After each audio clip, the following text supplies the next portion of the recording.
All right. Shabbat Shalom. Shabbat night dive into the scriptures, correcting false doctrine. So I'm calling this one here. I'm live on my YouTube channel and on Facebook. So I'm going to play a couple of clips and going to correct false information, false doctrine that's been put out there by certain brothers. As you got to do usually. These brothers ain't studying enough. I don't know what's going on with them, but they got a whole bunch of false doctrine and stuff they're putting out. If you do come on this club house and I don't see you, it's because I'm sharing my screen and I don't see you. I'm gonna be checking periodically so I can see if anyone comes on and try to come up want to speak and say something. So setting that now up front.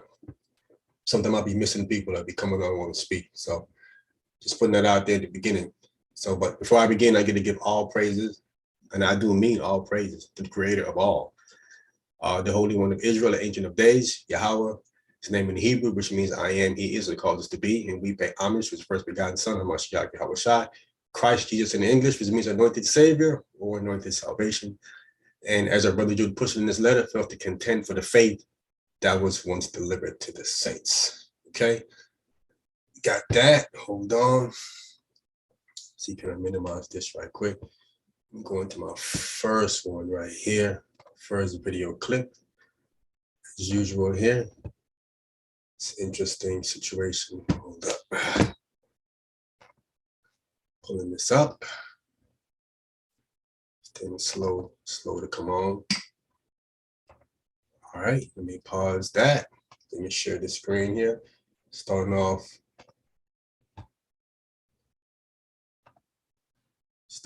with Deacon Sakari right here. Let me share that.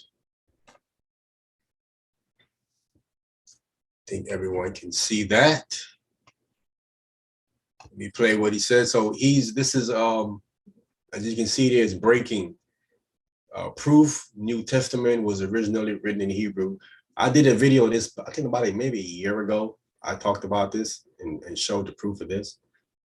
But the reason why I'm playing this is because he's going to go to a source to prove that the New Testament was written originally in Hebrew. And this same exact source right here is what says that the Most High was the one that commanded Ezra to send away the strange women and their children.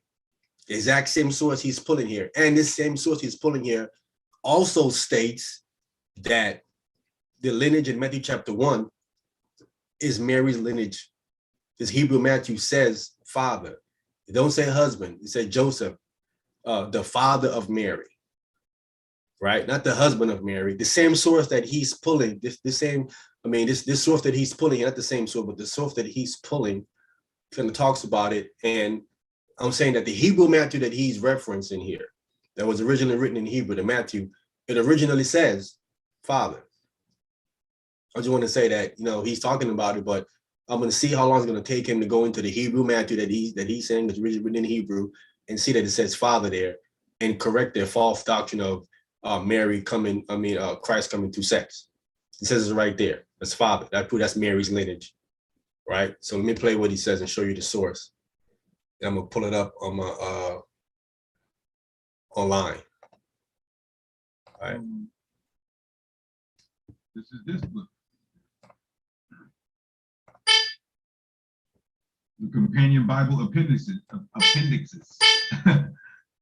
See, the companion Bible appendixes. One of these appendixes here is what proves that, again, Ezra was the one, God was the one that told Ezra to separate from the strange woman and their children. And that would mean his leader, Guerrilla Hebrew, should be separated because this is what God commanded to be done, not Ezra.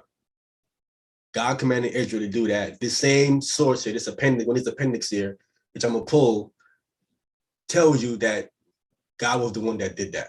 So I'm gonna finish playing. So I'll put the link for everything in the chat so you guys can see it, right? Now look what this says. What was the language? The evidence presented by Mishnaic Hebrew and its literature leaves no doubt that the language was Mishnaic Hebrew. So I just want to get some modern day scholarship out here, because you guys might say, oh, this nigga, he thinks he knows what he's talking about. He doesn't have a white man to corroborate his statements. Well, I got the white man, so maybe you guys will believe me that. Let's continue. This is a book called The Hebrew New Testament by Dr. Briggs, PhD, Walden University, right? So look what it says.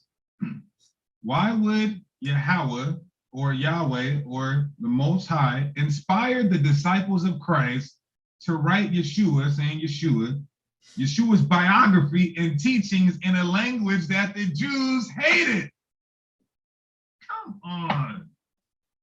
Got the white man telling y'all this. Now do you believe it?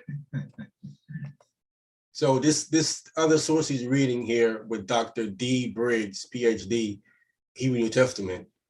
Again, if I remember correctly, this guy also is stating that it originally said father in Matthew Chapter 1 and not husband. Okay. So again, I'm playing it to see how long it's going to take him to figure out that the Hebrew Matthew that he's advocating here and pushing says father there and not husband. All right. I want to see how long it's going to take him to get it and to start correcting their false doctrine. Again, this information here, I've been put this out, you know what I'm saying, at least a year ago, I did a video, and I've been knew about the Hebrew Matthew years before that. Years before that, I've been knew about the Hebrew Matthew. I think maybe probably about 10 years now, something like that. I've been knew about the Hebrew Matthew, so they playing catch up on the information. Let me stop sharing this now, and I'm going to the appendixes of the Companion Bible and show you again where it says in there that the Most High was the one. Let me stop sharing that. The Most High was the one that actually told Ezra to put away the strange wives and their children. Okay, that was the Most High that did that. 1 second here.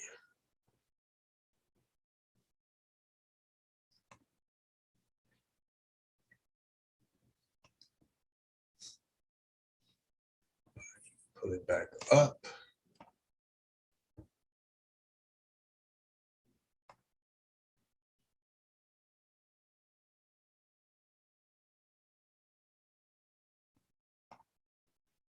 I'm going to share now my screen. This is where I'm at here. I'm online. All right. Move this. Bring this down here. This is 134 passages where the Sophrium altered the Most High name, Yahweh, and there is no J in Hebrew, to Adonai, which is to Lord or Master. Right? 134 passages where they altered it. And the one here is Ezra 10:3 is where they altered it. This is one of them. And in Ezra 10:3 is where God was the one that told Ezra to separate, right? And it's the same source he was pulling. See, appendix 32 to the Companion Bible is what he was pulling from. And appendix 32 right here is proven that God was the one that told him to do that before, because their teaching is that Ezra was the one that told him to separate from the strange women and put the children away. This is what Sakari is saying. But the source he's pulling, it disproves that right here, okay? Right, now I'm going to go and get Ezra chapter 10, verse 3. Let me stop sharing and get to the scriptures. One second. Matter of fact, let me see, can I pull it up right here? While we here still sharing, this is going to come up. I'm going to just switch while we here and just go right to it while I'm sharing it. Go right to it. Okay. Ezra chapter 10. And was at verse 3. Right here. Let me highlight it right here. You can see. It says, now therefore, let us make a covenant with our God to put away all the wives and such as are born of them, according to the counsel of my Lord. See right here, it's Adonai. They put Adonai here, but according to the appendix there, 32 of the Companion Bible, the Seraphim admitted that they changed it, that it was originally Yahweh that was here. So according to the counsel of Yahweh, and of those that tremble at the commandment of our God, and let it be done according to the law, according to the Torah, right? So I just showing you that that's where they changed it at. So I'm gonna see how long it's gonna take Deacon to figure this out, that this is what it was actually the Most High that did it. And then actually let Elazar know that he needs to step down because he's a mamzer and God wants mamzer to be separated from his people, all right? So let me stop sharing that and go back. All right, 1 second, let me come on back. So now we're back. Let me close out and get in my next video clip. Just wanted to show that right quick. And pop my next clip up. Let me see which one I want to go to next. Got a couple of one here. I got one here across the line radio. I'm gonna play this right quick in the mix right here. Let me check the club deck. Make sure nobody. All right, Shabbat Shalom, Izar. Shabbat Shalom, if you see someone want to come on, if you're still on, I don't know if you're not going to be on, but if you see someone come on, just shoot me a text to my phone that someone wants to come on and speak, because I'm probably going to be sharing. I'm going to be missing. And if you can, because I know you probably have to get off to send me a text or something like that. So I'm going to be checking back and forth, see if I see anyone. But if you catch something, you can get off, shoot me a text, and then log back on. I definitely appreciate it, man. Try to catch if anybody wanted to come on and say something, because I know I missed Mac Thomas last week. Okay, let me go back. Let me minimize this again. So yeah, someone had called up and was asking Tazariak. Okay. I'm asking Tazariak about what Yohanan said about having anal sex with your wife. And I didn't get the whole thing. I'm letting you know this guy called was talking about it. And this is the part that I had. Now this particular Cross the Line show, they pulled it all the way down. They pulled the show all the way down. You cannot find the show. I had clipped this little piece right here when I was looking at it. So let me bring it up and share it. All right. So they actually took this show completely down. You're not going to see the show at all. So this clip I'm going to play you, it's a clip that you're not going to see on YouTube. But I'm going to play, you're going to hear what he says. So Tazariak sounds like he disagreed with what Yohanan, because he's saying that that's not his forte. Like he wouldn't do that. So again, he's asking him about the anal sex with your wife that Yohanan says you can do. So this is some ways into the conversation. Let me push play here. No. Okay, I'm biblically, because now you're saying to show you something biblically. So the person they're asking to show him something biblically where you can have anal sex with your wife. That's what he's asking him, and that's what he's responding to. He wants to see something in the Bible that you can have anal sex with your wife. This is what the guy asked him. This is what he's trying to respond to. Who was called sodomites, men or women? It was like the whole town of Sodom. Yeah, right? Okay, so maybe you don't know. You know what I'm saying? So it was men trying to rape men, because a sodomite is a man who penetrates a man. You understand? This is how these guys just be lying to people trying to defend a lie. If a man penetrate a man in his rear end, that's sodomy. Right? Now, if a man penetrated a woman in her rear end, it should be the same thing. Sodomy. They're trying to say if you do it to a woman, it ain't sodomy. That's a lie. That doesn't make no sense at all whatsoever on no level. You know what I'm saying? It's as dumb as ever. It's still sodomy. If you look at the definition of sodomy is an illegal, first of all, it's an illegal sexual act. It falls under the heading of fornication. Period. Putting your private inside anybody's rear end is against Torah. It's a violation of Torah. You're sinning. Period. It's sodomy. Let me continue to play this video. So now, just so you know, the question came up about what a man and woman can do together. So it wasn't like he was advocating, he was just telling you the truth. That what you do in the bedroom, whether it's oral sex, whatever the case may be, the marriage bed is not defiled. So whether you agree with it or not, you know what I'm saying? It's not lawful. It's not they unlawful. call oral sex sodomy too. It's subjective. Yeah, that's what I'm asking, because they call oral sex sodomy. Lord be with y'all that believe it's sodomy. You know, the Zarek is saying they call oral sex sodomy. Who is they? Who's there to call oral sex sodomy? He know that oral sex is sodomy. It is. I mean, so if oral sex is sodomy, anal sex is sodomy. With a man or with a woman, it's illegal according to Torah. Because the Torah says the one giving and the one receiving, it says, shall be put to death. What is this guy talking about? Dude, that's why I was asking, like, as far as like biblically compared to what they say, what they call it, the worldly. I guess that's a good word. I mean, you know what I'm saying? That's what I'm asking, because my understanding, like, that show, when you get circumcised, that's part of the covenant. Why would you stick your covenant in shit? See that? The guy, he's making an excellent point here. Why would you stick your covenant in feces? Excellent point by the caller right here. Look, Tazaryak just laughed. He laughing because the guy made a point that showed you what his leader is saying is garbage. It's false. Look, he's laughing. Listen, brother, I actually, what's funny is I actually agree with you with that.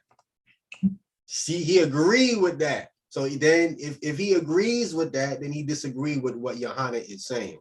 Because Johanna is saying that there is no law against it, all right, which is a lie. There is a law against it.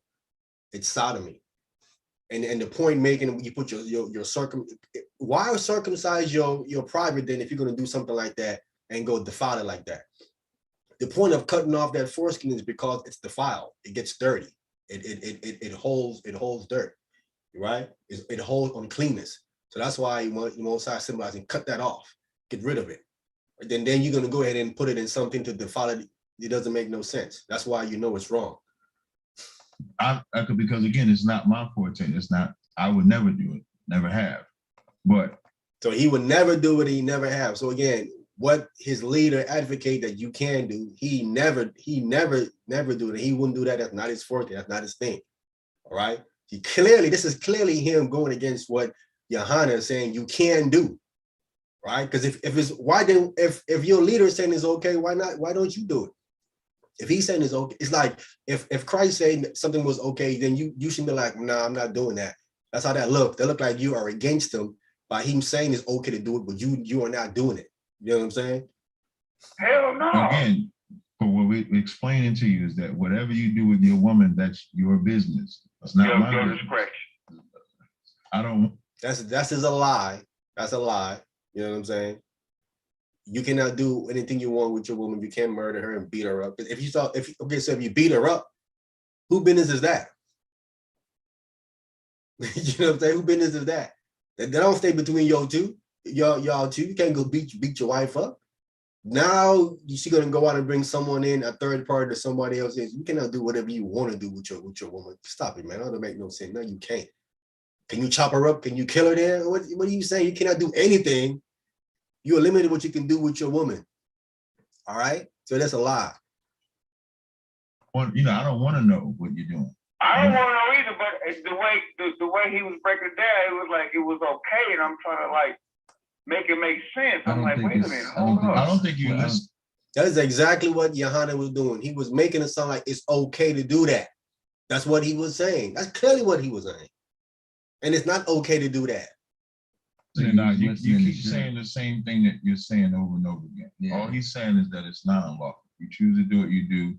If you choose not to do it, your own discretion. And what Kadazai is explaining to you is the same way they call that sodomy. Oral sex is considered sodomy too. So if you get head from your woman That's considered.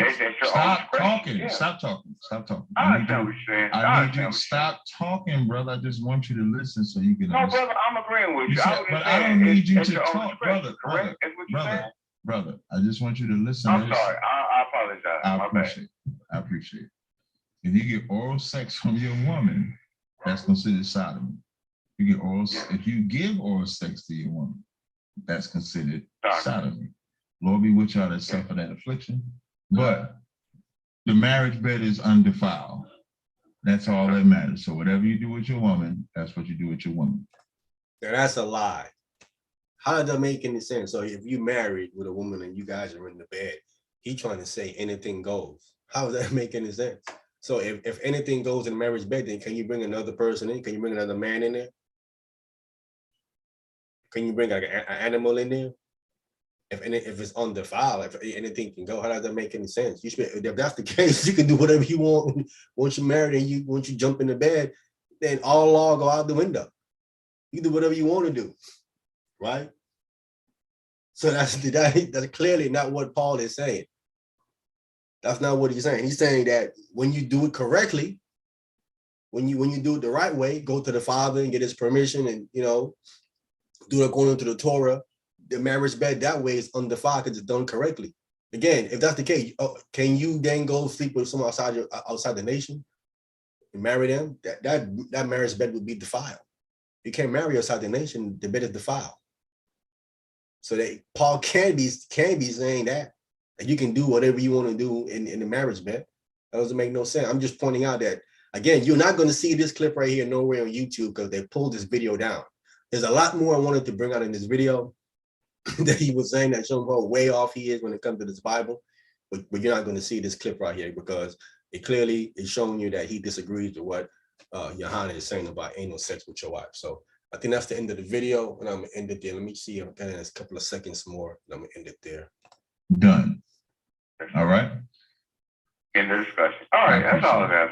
All right, brother. I appreciate the call. Don't sweat. No. All right, so that's that. Let me stop sharing that. So we got that. Guys, this stuff is crazy, man. All right, let me go to my longer stuff now. Let me check my club deck. All right, everything is clear there. Let me now go off into Sakari and this nonsense they talking about.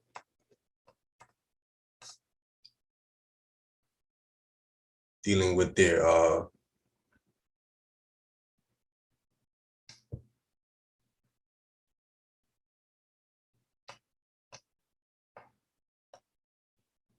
hold on one second here. They lunar Sabbath foolishness. All right, we're gonna get into this lunar Sabbath foolishness that they're doing and disprove this foolishness that they're talking about right here. All right. One second, let me share this screen. I'm gonna go point by point and disprove this foolishness here. This is a bunch of garbage again. Talking about some lunar Sabbath. What's wrong with these guys? All right, let me start playing it.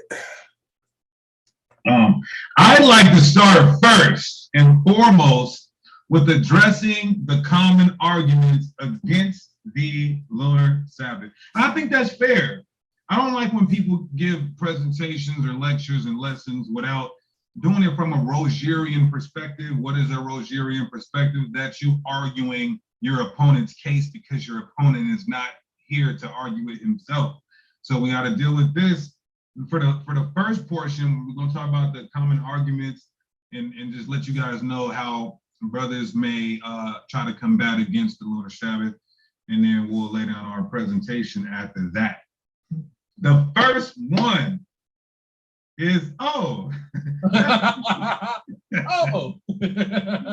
that's easy. So the first common argument, it's not in particular order. I just got it in my order. But the first one I want to deal with is, how can the lunar Sabbath, how can the Sabbath be determined by the moon if the moon was created on the fourth day, but the Most High instituted the Sabbath on the seventh day? So that is one such a simple What you say, rudimentary? Yes, rudimentary. Come on now. Go ahead. Right, rudimentary, right? So first and foremost, you're dealing with 1,000-year periods during creation, not 24-hour days. That's the first lie. That's the first lie right there. Okay. You're not, Genesis chapter 1 is not dealing with no 1,000-year period. That's a lie. I'm gonna say that again. We're dealing with 1,000-year periods for creation, not 24-hour periods. So we're gonna hit 2 Ezra 14. We're gonna get some of our early Israelite church fathers just to add insult to injury, and then we're gonna get Exodus 16 when we first see the Sabbath instituted. Yeah, so let me go ahead. We can't hear you. My fault. What was I thinking? So let me get this one to start, just so we can be clear. I just want to start off by saying, first of all, 2 Ezra is just trash. I just want to be clear. 2 Ezra in the Apocrypha is actually 4th Ezra. Fact check me. That's exactly what it is. 2 Ezra in the Apocrypha, that red one, that's actually 4th Ezra. Fact check me again. I've done a video already and show you why 2 Ezra is just false. I've been studying that book for years. All right. Anybody want to debate it, we can. You're gonna lose easy with me. And where he's gonna read, it doesn't make no sense. You know what I'm saying? Clearly, we're gonna do the math on it and show you it doesn't make no sense. All right. Right. Let's go right here. So Genesis 2:2.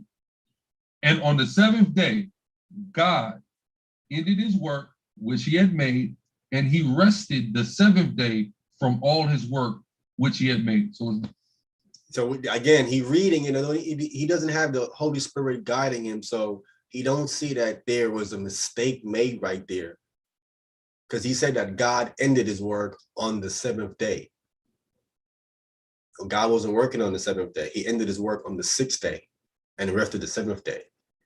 Anybody that does some research will know that that was a scribal mistake.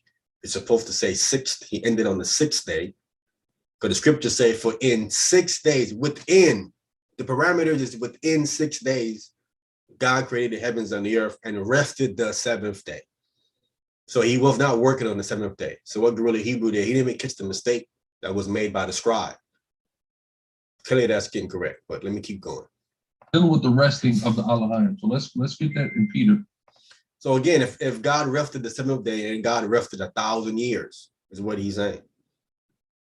But how does that make any sense?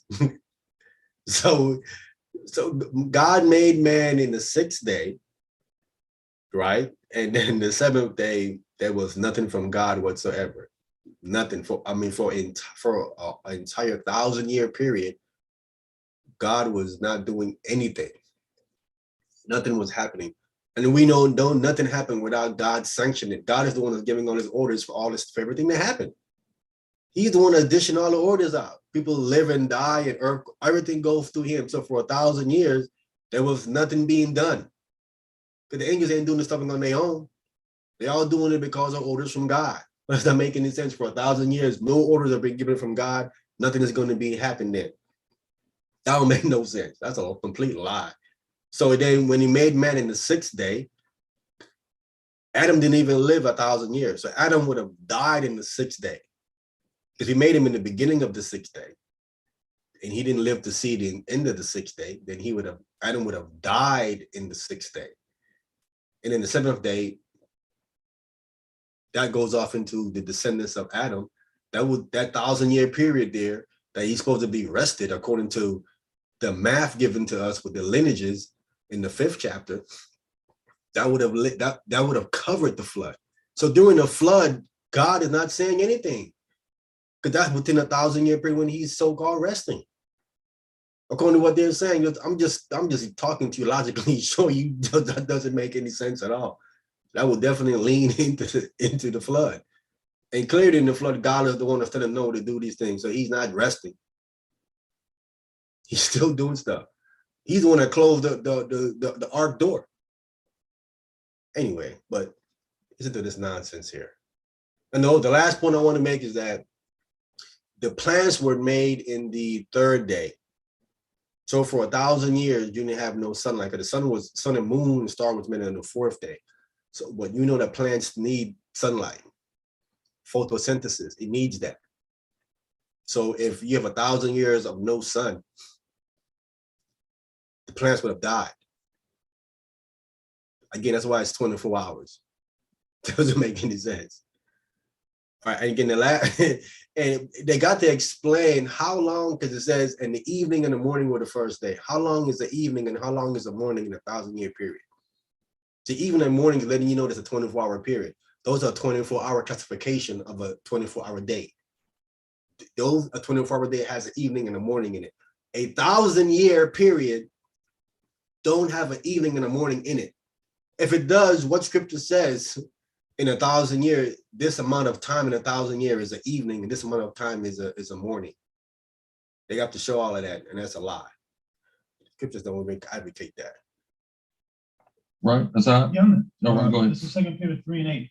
It says, "But beloved, be not ignorant of this one thing. Of this one thing, read. That one day is with the Lord as 1,000 years." You see that? So we're talking about the resting of the Alahayim, right? A celestial time frame, not a terrestrial time frame, right?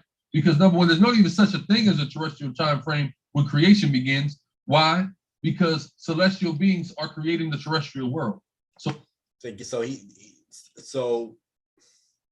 the angels created everything, not even the Most High.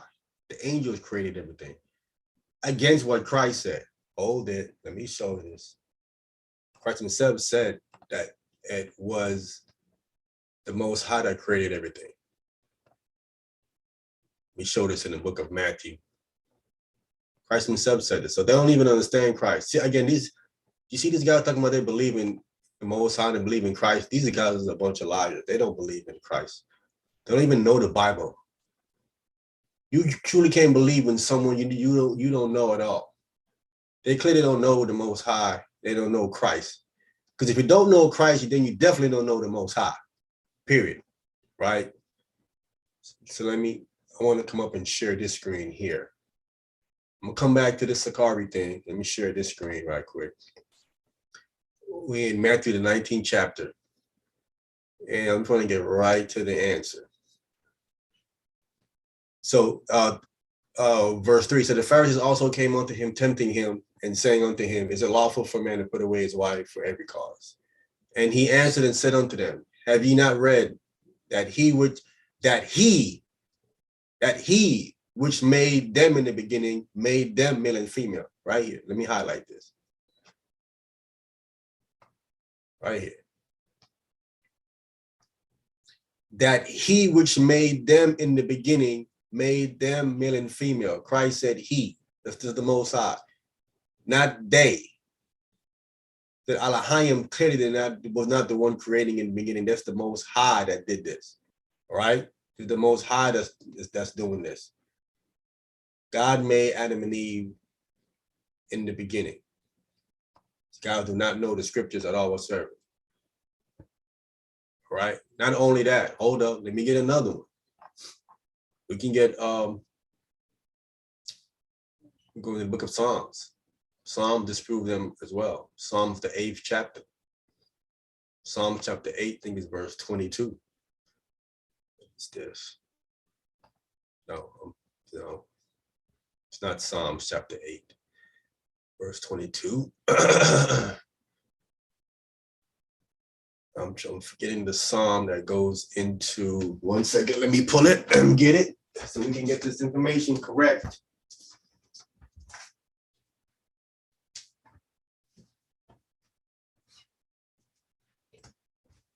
So we can show you, because the scriptures tell us it was the Most High that was the one doing the creating.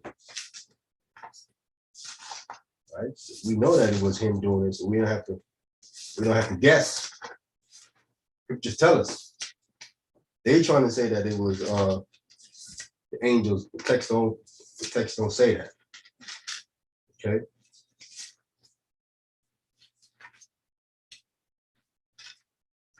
So we're gonna get the truth. 1 second here. Just to know this Psalms by heart, but We're going to get it, bring the facts and truth out, that it was the Most High that was creating, and it was not the angels that was creating. Okay, these guys got it wrong, completely wrong. I got the wrong book. It's not Psalms, it's Proverbs chapter 8, verse 22. Proverbs chapter 8, verse 22, not Psalms. All right, so we hear Proverbs chapter 8. Starting at verse 22, it says, Yahweh, the Most High, possessed me in the beginning of his way, before his works of old. Let me highlight all of this right here. You guys do not know the scriptures at all. This is clear telling us it's God that's creating here. All right. Yahweh possessed me in the beginning of his way, before his works of old. I was set up before everlasting, from the beginning, or ever the earth was. When there was no depths, I was brought forth, when there were no fountain abounding with water. Before the mountains were settled, before the hills, I was brought forth. While as yet he, here we go again, had not made the earth. This is not the angels creating here. These guys don't know the scriptures at all. Nor the fields, these are the trees and everything else, nor the highest parts of the dust of the world. Okay? When he prepared the heavens, I was there. When he set a compass upon the face of the deep, of the depth. When he established the clouds above, when he strengthened the fountains of the deep. This is crazy. I mean, how did they not know this?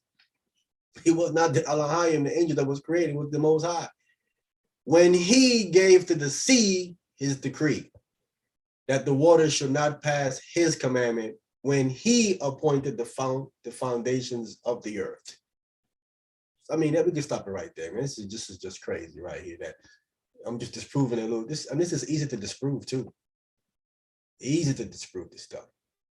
And there's one more in Job. We go to Job when he was saying how he was laying the foundations and stuff like that and beams. So let me go back and switch over to this video again here, because this is weak, man. These guys, it's a simple stuff to show you disprove them wrong. It's not dictated by a terrestrial clock. So when we deal with God resting on the seventh day, and a day with God being 1,000 years, that's how we substantiate it was 7,000 year periods, not 7 24-hour days. Doesn't make any sense. If you, what you was reading about, it says with God, it says, beloved, be not ignorant of this one thing, that 1,000 years with God, one day with God is as 1,000 years. So not here, with God. So that's in the spiritual realm. In the spiritual, when you go into the spiritual realm, a day up there is 1,000 of our years. But we're not talking about up there, we're talking about down here. Because he's creating down here in this particular sphere or realm. Right? So that would be 24 hours here. He's misunderstanding what Peter is saying. The text says with God. And that's got to be in the third heaven where God is. And that's clear, that's how it is up there. That is not how it is down here. Right? A day is in 1,000 years down here. Only in a particular location, which is the third heaven. This is how he's misunderstanding it and try to convolute the scriptures. I'm just pointing out that these guys, I mean, it's the simple stuff that they don't even know. This show you how far removed they are from the Holy Spirit. This is how far they have gone, way off. It looked like that whole Passover in the club thing. We can see the residual of how the Spirit has removed from their camp completely, especially from, these are the heads right here, two of the heads. They don't even see this. The Holy Spirit is not even working with them. This is for anybody that's trying to follow Sakari. Y'all better just not. These guys are way off. So it's a moot point to even reference the fact that the moon comes into creation on the fourth day. Predicated upon that. It gets worse though, but just surface level, right? Go ahead. How is it a moot point to say that the moon was created on the fourth day? How does that make it? How is it moot? It's relevant to the trees. The sun and the moon was created. You need the sun for the tree. Deacon, whatever else, what other precepts? Well, let's go to let me share my screen. I'm going to some powerful sources real quick. just to prove to you that the moon was created on the 4,000 year, not the 4th day. So it's a real mute point. So let's see. Let's go to share my screen. The moon was created on the 4,000th year. This guy's on this deacon is on something. He not a regular deacon. He's one of them deacon that be smoking something or something. And then I'm gonna have Hassad to start this off. Let's go to 2nd Ezra, Hassad 14 and 11. And Alazar, like this is me and you and Hassad can all interject on. We can go by my order, but we can all interject and add to it. Yes, sir. So we're gonna go to 2nd Ezra 14 and 11, Hassad. I got the GNT, but the KJV says the same thing. I mean, let's just get the KJV for these. He got the red book. You get. Oh yeah, if you want to put KJV. Go ahead, Hassad. Go ahead. 2nd Ezra 14 and when we start at 10, just for context. Yeah, that's cool. It says, "For the world hath lost his youth, and the times begin to wax old." The world has lost his youth, and the time begin to wax old. So the world must mean the earth have lost his youth, but the time is being to wax old. Even though the scripture said that the earth abideth forever. He's saying that the earth is getting old. All right. "For the world is divided into 12 parts, and the 10 parts of it are gone already, and half of the 10th part." Okay. It said the world is divided into 12 parts. That's 12,000 years according to them. It says 10 of it is gone, and a half of that is gone. Let me play it back so you can hear him say it. He pull it back a little bit. You can hear it again. Let's just get the KJV for these. He got the red book. You get. Oh yeah, if you want to put KJV. Go ahead, Hassad. Go ahead. 2nd Ezra 14 and when we start at 10, just for context. Yeah, that's cool. It says, "For the world hath lost his youth, and the times begin to wax old. For the world is divided into 12 parts. 12 parts, that's 12,000 years. And the 10 parts of it are gone already." And the 10th part is gone. So 10,000 years are gone already. And half of a 10th part. And half of a 10th part. Now, that's interesting right there. Half of a 10th part sound like half of the 10,000 years, right? So that'd be another 5,000 years. But then he would say, nah, it's not saying that. It isn't half of the 10th part. Because the 10th part is 10,000 years. It says half of the 10th. So they would say, no, it's taking out half of a part. Half of one of the 12 parts. Okay, so that's 10,500 years.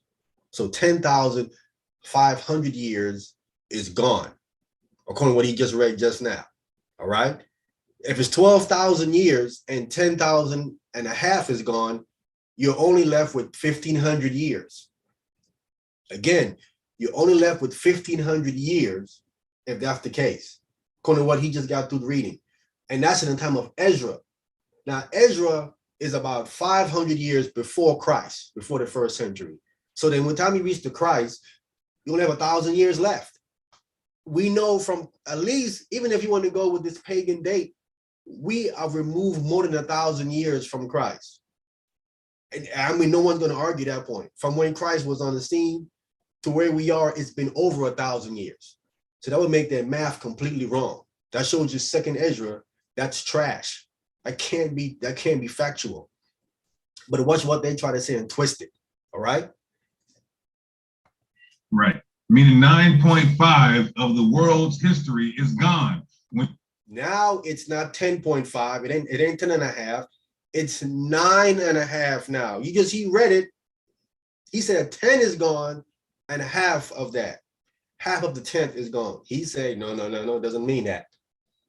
They eliminated an entire 1,000-year period. He's saying 9 is gone. Anybody, you can go read this. You can go read this in the Apocrypha, 2nd Ezra, the 14th chapter, and you can see that's exactly what it says. 10 is gone and a half of a 10 is already gone. They backed it up and say, no, it's 9.5. Okay, it's up on the screen, right? So I'm gonna read what he has on the screen. The world is no longer young, right? So he's reading another translation. It is rapidly approaching old age. The world history, the whole history of the world is divided into 12 periods. That's 12,000 years. And the 10th period has already arrived. So listen, this is saying you're already at the 10,000 year already. You have reached the 10,000 year already. It says, and it is half over, right? So then he said, oh, so half of the 10-year period. So this is 10 and a half. If half of the 10-year period is over, then it's 10 and a half. And it is half over. What is half over? The 10th period already arrived. That's got to be half over. It's not 9 periods that you're not at 9,000. This is saying you're at 10,000 and half of the 10 is over. Only 2.5 parts remain. So now he's saying, well, this part right here is showing you that it can't be 10 that it's speaking of. It's got to be speaking of 9. 9, this is, even though it says 10 here, this is saying no, it's 9.5 because there's only 2.5 left. So you put this half to that 9.5, you get 10. And then these 2, you have now what? 12,000 years. But you can see this is not this is not in the King James Version. This is in another version. But this is still a contradictory because this is supposed to be, and the 9th period has already arrived. This is what it's supposed to say here, in the 9th period. So 9 and half of a 9, that's 9.5. This is the problem right here. This doesn't make any sense. And then they put this here to make it worse. I'm just pointing out, this is why I'm saying 2nd Ezra is garbage. Because they're trying to make sense of what he said there by in this other translation here. And it still doesn't make sense in this translation here, still. Because you have to put 9 right here to make it make sense. Let me continue to play this. Did Ezra write this? Between 400 to 500 BC. He admitted it's between 400 to 500 BC. Before Christ, he's admitting that he wrote this. So then, according to what he just got to saying, let's go with what he said, this 9.5 stuff. So by the time he reached to Christ is at the 10,000 year period. Right? Christ is at a 10,000 year period. This is what he's saying. So if you even take that, according to this pagan date, we're in 2022. We are more than 2,000 years removed from Christ. If we're in 2000, they're gonna say, well, that man, come on, brother, that's a pagan day. Come on, man, we're not 2,000 years removed from Christ. Okay, then where exactly are we? If we're not 2,000 years removed from Christ, we're near it. Come on, man. You know what I'm saying? It doesn't make any sense at all whatsoever. But anyway, let's continue. So he's saying that there's only 2,500 more years in which we're at right now, where the Most High could be sending his son any day, that 6th trumpet sounded any day, that 7th, the mark of the beast getting implemented nationwide any day, right? Go ahead. It says in verse 12, and there remaineth that which is after the half of a tenth part. Mm-hmm. That was the end of 12. Now let me read it in GMT. 2 Corinthians 14:11. The whole history of the world is divided into 12 periods. These are 1,000-year periods. Hassad already proved it. Hassad already read Peter's quoting Psalms, so we don't got to go there. But 12 periods, and the 10th period has already arrived, and it is half over. Only 2.5 parts remain. At the time Ezra is on earth, he's saying 2.5 parts of the earth's history remains. After that, it's Yahushai's kingdom, the millennial kingdom, and we'll show you that early sources believe this same ideology. So you early on canon sources, on canon source. You guys cannot say that creation took only 7 days, 24-hour days, and then Ezra's be right on this. That's why Ezra is wrong on that. That's why he's wrong on that. Even in his other translation is wrong. The Bible clearly tells you those are 24-hour periods. I don't know what this guy's talking about. Again, please address How long is an evening and a morning? It says that the evening and the morning were the first day. How long is the evening and the morning in 1,000 years, brother? Y'all got to prove that. Show that. You just can't do it. So are y'all right or is Ezra right? That's not. But first of all, Ezra ain't wrote that. They keep this. This is the. I'm anybody. I prove that Ezra wrote Second Ezra. Prove that. Anybody. Where's your proof at? Because if you was to just Google it, you would see Second Ezra. It's Fourth Ezra. Google it. Again, oh yeah, and then Google and see who wrote Fourth Ezra, and see what time frame it was written in. It was not written when the man Ezra lived 500 years before Christ. Fourth Ezra was not written 500 years before Christ. Google it. It clearly wasn't. By the time Fourth Ezra was written, Ezra had been dead. He was gone. So he didn't write that. This is their problem. They're not showing you proof that Ezra wrote that. They're not going to see. This is the point where they don't do no real thorough research. This is the issue. This is their problem. I did a video disproving Second Ezra. If anybody's saying, wait, if I'm not proving it, go back to my channel. And you can look at the video where I go into Second Ezra and I clearly show that this is not canon at all. This is off. Again, if anybody want to dialogue or debate it, we can. This is an easy win for me. This is not hard. Let me continue with the video. Right. So the moon was made on the 4,000, during the 4,000 year mark, right? I don't even why would it take so long for them to create that? What? Come on, man. Now let's get this, right? Look at this, right? Look at this, right? Let's deal with this. This is eschatology of the early church fathers, right? Now we're just adding this. We just went to the Bible to prove to you that the world cannot be 12,000 years old if it was 7 24-hour day periods. So look at this. Let's go to, now, some people may have a problem with the Epistle of Barnabas. I do as well, but. So he has a problem with what he's about to read out of. He just said people do and he do as well, okay? I will say that he had the ideology that humanity only gets 6,000 years to rule. Humanity only gets 6,000 years to rule. Now, if you have a problem with the source, and then the source is saying something in there, you're going to have to corroborate that source with something else to say that that's correct, right? Now, he's corroborating it with another source, Second Ezra, which they can't prove Ezra written. And even what it says in there don't even make sense mathematically, according to what is written there, because it says 10, where you were at 10. But then the last part of the verse making it sound like, no, it's actually 9. So it's confusing. All right. So I'm just pointing that out. So again, they're using two sources that if you were to Google it, you will see clearly. I mean, just Google it. You will see that it's not canon. And if you was to read Second Ezra, I dare anybody, listen, read Second Ezra and try to line it up with the scriptures. My video points this stuff out.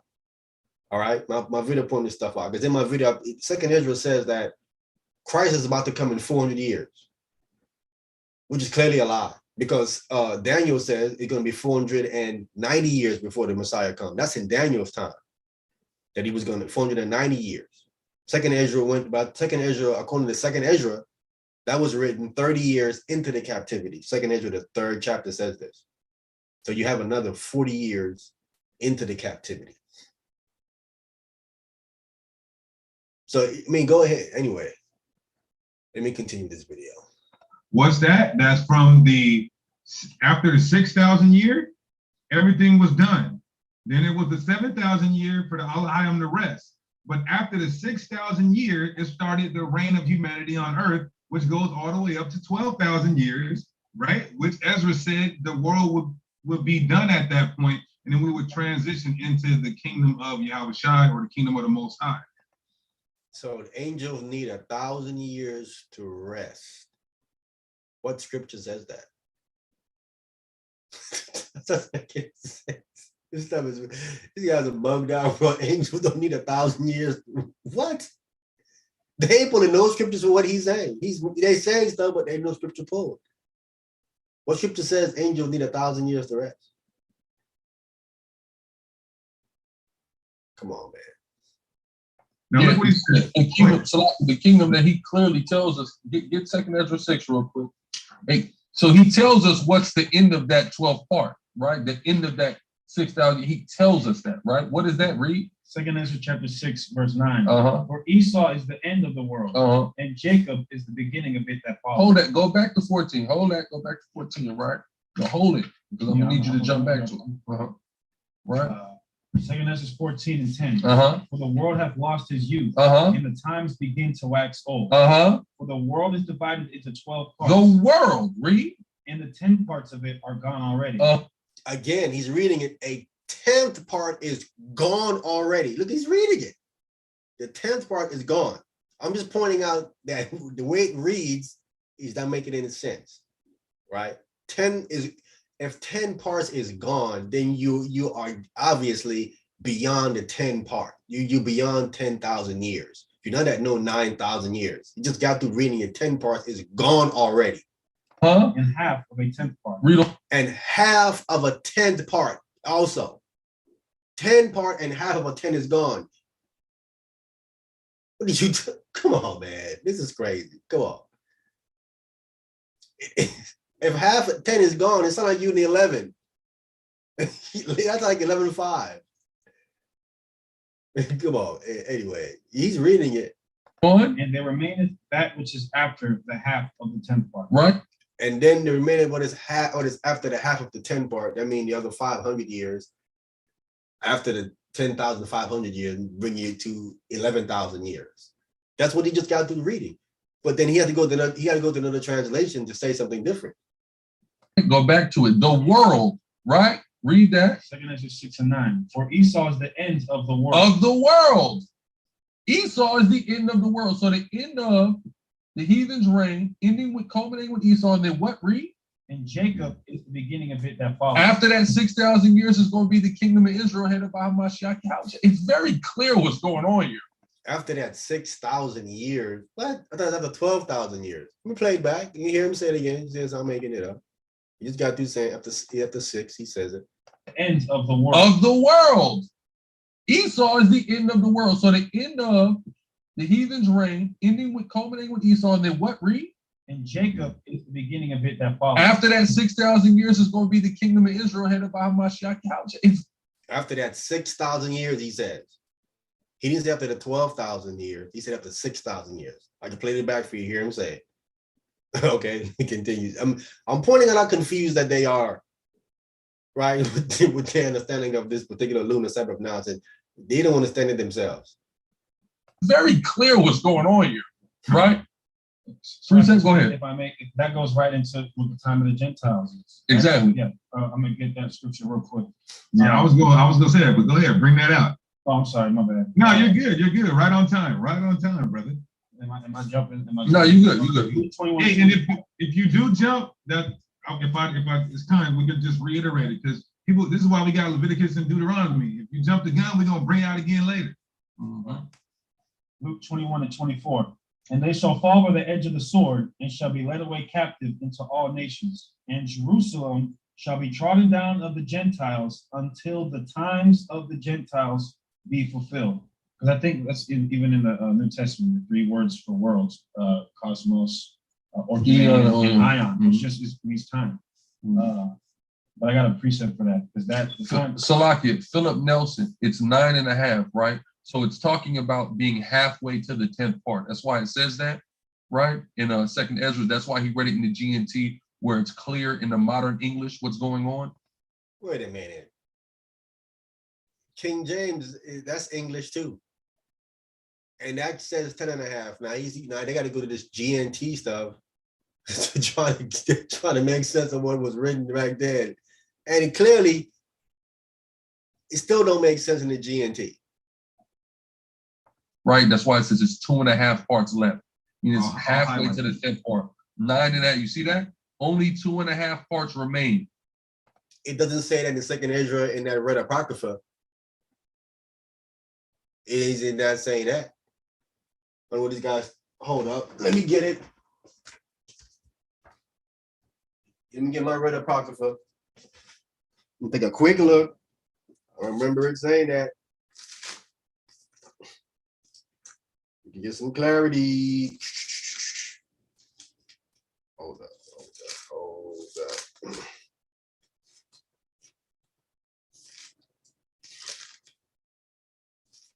You guys are definitely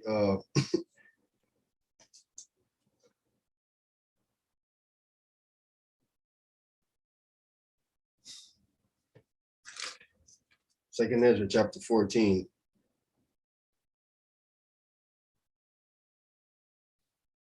Yeah, it doesn't say that in second Ezra. It says, and there remaineth that which is after the half of the 10th part. That's all it says right there. The whole thing says, for the world has lost its youth and the times begin to wax old, for the world is divided into 12 parts, and the 10th part of it are gone already, and half of a 10th part. And there remaineth that which is after the half of the 10th part. So that's the part, this part he's highlighting here about only 2.5 parts remain. That's not even here in the original text of Ezra. That's an addition and a corruption of the text, because it doesn't say that here at all. You can look it up in your red apocrypha or go into your original apocrypha, what it says. That he's highlighting is not in there. So you they adding. You know what I'm saying? Trying to make something make sense. That's why I say don't make no sense. And after them trying to clarify, trying to make something make sense, and it does not make no sense. Right. So it's 9.5 parts, King. Just so you understand. The Old English, you know, your Old English may get you, may be tricky right there. So just very clearly in the modern English, only 2.5 parts remain. All right. That's what it's saying in the Old English as well. Go ahead. It don't say that in the Old English. 1611 that's Old English. Old English does not say any of that right there. Written late 1st century, early 2nd century, and regarded as equal to scripture by origin. Now, I don't agree with that, but whatever. Origin. He's talking about the epistle of Barnabas that they're trying to say is equal to scripture, which says then he says he disagreed. Okay. It says the epistle of Barnabas is equal to scripture. We're just using it for historicity, not necessarily theology. So denotes the creation week as a pattern for human history. As a pattern for human history, just like second Ezra says. It says creation, what does it say? Creation week. Creation week. These are, anyway, those are days. Right, and look what it says. And the Sabbath rest of the 7th day equates to the millennium. Right? So, what does it say? What does it say? What does it say? Oh, my bad. I messed up. 1 day equals 1,000 years. 6,000 years of history, and the Sabbath rest on the 7th day equates to the millennium. So he's saying that, watch this, y'all. He's saying that 6,000 years of a creation in the beginning, and then 1,000 years of rest for the Alahayim. Then he says, look at the pattern. 6 more thousand of human history, that's 12,000 years, and then the 7th again would be the millennial reign of Christ entering to eternal sabbatical rest. All right. That would make no sense at all. I mean, anybody can listen. You have Genesis chapter 5, which give you a chronology of ages there. You can study it out. I know some of the names and ages overlap. You can Google how long that it clearly is right there. You have another amount of ages given to you in Genesis chapter 11. You have all of that there. And you have Genesis chapter 15 about the 400 years in Egypt, the 40 years in the wilderness. Paul tells us how long it's going to be for Judges, 450 years. We have the math given to us in the scripture how long these things are. Clearly, you can do your biblical math. What they're saying doesn't fit according to the text. The text does not bear out what they're saying. You are not. Listen. What they're trying to say when you're talking about Adam, you're at 8,000 years. Because he rested 1,000 years, then it's talking about Adam there again. Unless you're trying to say that he went back to the six, then it went back to the 6,000 year. It would have went backwards. So when you get into lineage in the 5th chapter, that's speaking up to 6,000 year. How does that make it? Then where is the rest at then? Because everything from the 5th chapter goes on is consistent all the way through. There is no rest there. How does that make any sense, man? That's crazy. Anyway, let me continue here. This is their next so-called rebuttal against. They're trying to disprove the objections to this lunar Sabbath. They just failed clearly. I just corrected them with their first one. Right. So if you got questions on that, write them down. We'll come back to them. Now, the second argument, Leviticus 23, and dealing with the 7 Sabbaths from, what's that, Passover to first fruits? Yeah, what the before Passover the count starts before Passover comes in that first month. Okay, so where is that anyway? Is that? That's Leviticus 23. Is that 6 days, 7 days? No. Where is that in Leviticus 23? Dealing with the about 100 days. It's about the 16th verse, something like It's that. 15? 15, 15 and 16. 16, 50 days. Oh, my bad. I went to Exodus 16 to prove the point that we didn't get the Sabbath. This is also proving that the 7 day of creation is not 24-hour periods, because we did not get the Sabbath until Exodus 16, verse 26. My bad. Exodus 16, verse 26. 6 days shall ye gather it, but on the 7th day, which is the Sabbath, in it there shall be none, right? So we see the institution of the 7 day Sabbath in Exodus 16. I thought we had it back in creation. No, we didn't, because that's talking about 1,000 years of rest for the Elohim. I just wanted to point that out. Which doesn't make any sense. Is 6 days work shall be done. What's happening is that God left a pattern for man to follow. I worked 6 days, 6 24-hour days, right? 6 24-hour days. I worked, and I didn't work at night. I worked during the day, and I stopped at the night. And so he left a pattern for man to follow. That's what he's saying here. A man cannot follow no 1,000-year work. Can't. You don't live that long. So that doesn't make any sense. I mean, the scripture saying Genesis 26 and 5 that Abraham kept my laws and statutes. Clearly. I mean, there's more and more information that's being unearthed. We're going to find out exactly what Abraham had in a minute and what's going on. So I don't know what he's talking about. The Sabbath was not given then. They had it before then, because according to the book of Joshua, which again, if anybody want to debate Joshua's canon or not, we can. We can debate if it's canon or not, which you're going to lose. Clearly, Moses told Pharaoh about giving the Israelites a rest. This is when they were in the captivity, which was 215 years. We're talking about a Sabbath implemented in there before they came out of Egypt. Let me continue. Leviticus 23 and 15, they say, how can the lunar Sabbath be if you can't get 7 Sabbaths from this point to that point? And this is simply, reading comprehension. Oh. Leviticus 23 and 15. Now we're going to find out who have reading comprehension and who doesn't. Listen to this nonsense here. Simple reading comprehension. And ye shall count unto him, Hassan, you can get John 4 too. Yeah, ye shall count unto you from the morrow after the Sabbath. You can break it down, Elazar, if you okay.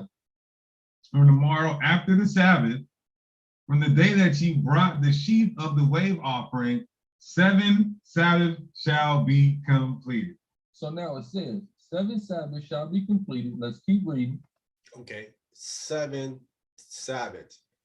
That's 49 days. That's clearly outside of a month. In a lunar Sabbath calendar, you have days in it you do not even count. Every month they have days in it they don't count. Either 1 or 2 days, they don't count. And what they call transitional days. Nowhere in the Bible does it tell you not to count no days in a month. They can't pull a scripture that says, don't count something. Don't count this day, don't count that day. This says count 7 Sabbaths. That immediately disproved the lunar calendar because you're counting for 49 days straight. In a lunar Sabbath calendar, you're not counting a day in every month. And you have days in it that are 31 days. There is no 31 days in the Most High's biblical calendar. No one cannot show you a 31-day month in the scriptures. It is not there. And they can't show you where God commanded you to not count at all, to not count these days here in a month. He'd already disproved himself just not by what he just read about count 7 Sabbaths. They're already wrong already as it is right there. They disproved their doctrine. But let me continue. Even unto the morrow, after the 7th Sabbath. After you count 7 Sabbaths, then the day after 7 Sabbaths, what do? The day after the 7th Sabbath, that's 50, but what's what they say? Shall ye number 50 days. Even the morrow after. So this is where people get real messed up at. And it's what happens when what you think or what you've been told begins to clash with common sense and reading comprehension. So we're going to read this one more time. Everybody make sure they're listening up. Right, go ahead.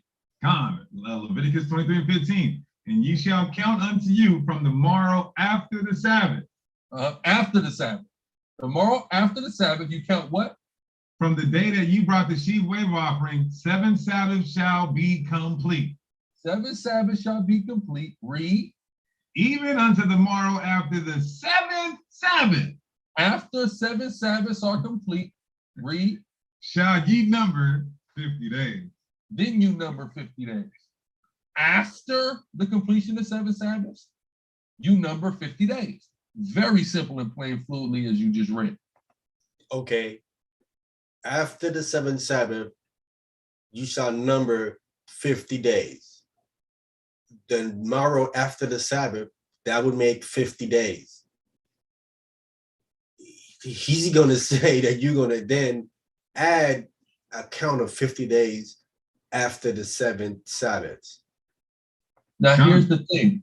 If the morrow after the 7th Sabbath is 50 days, it is 50 days. The morrow after the 7th Sabbath, that is 50 days. Why then does it say number the morrow after the 7th Sabbath plus 50 days? It don't say plus 50 days. See, he added to the text. Where does it say plus 50 days? See how sneaky these brothers are? See how he snuck in there plus? See, if you don't listen to what they're saying, this is how they deceive you. This is clear deception. Where is it? I'm gonna read it. This is ridiculous. It's foolishness. But if it's on the screen, right? He has it up.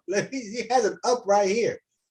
And ye shall count unto you from the morrow after the Sabbath, from the day that you brought the sheaf of the wave offering, 7 Sabbaths shall be complete.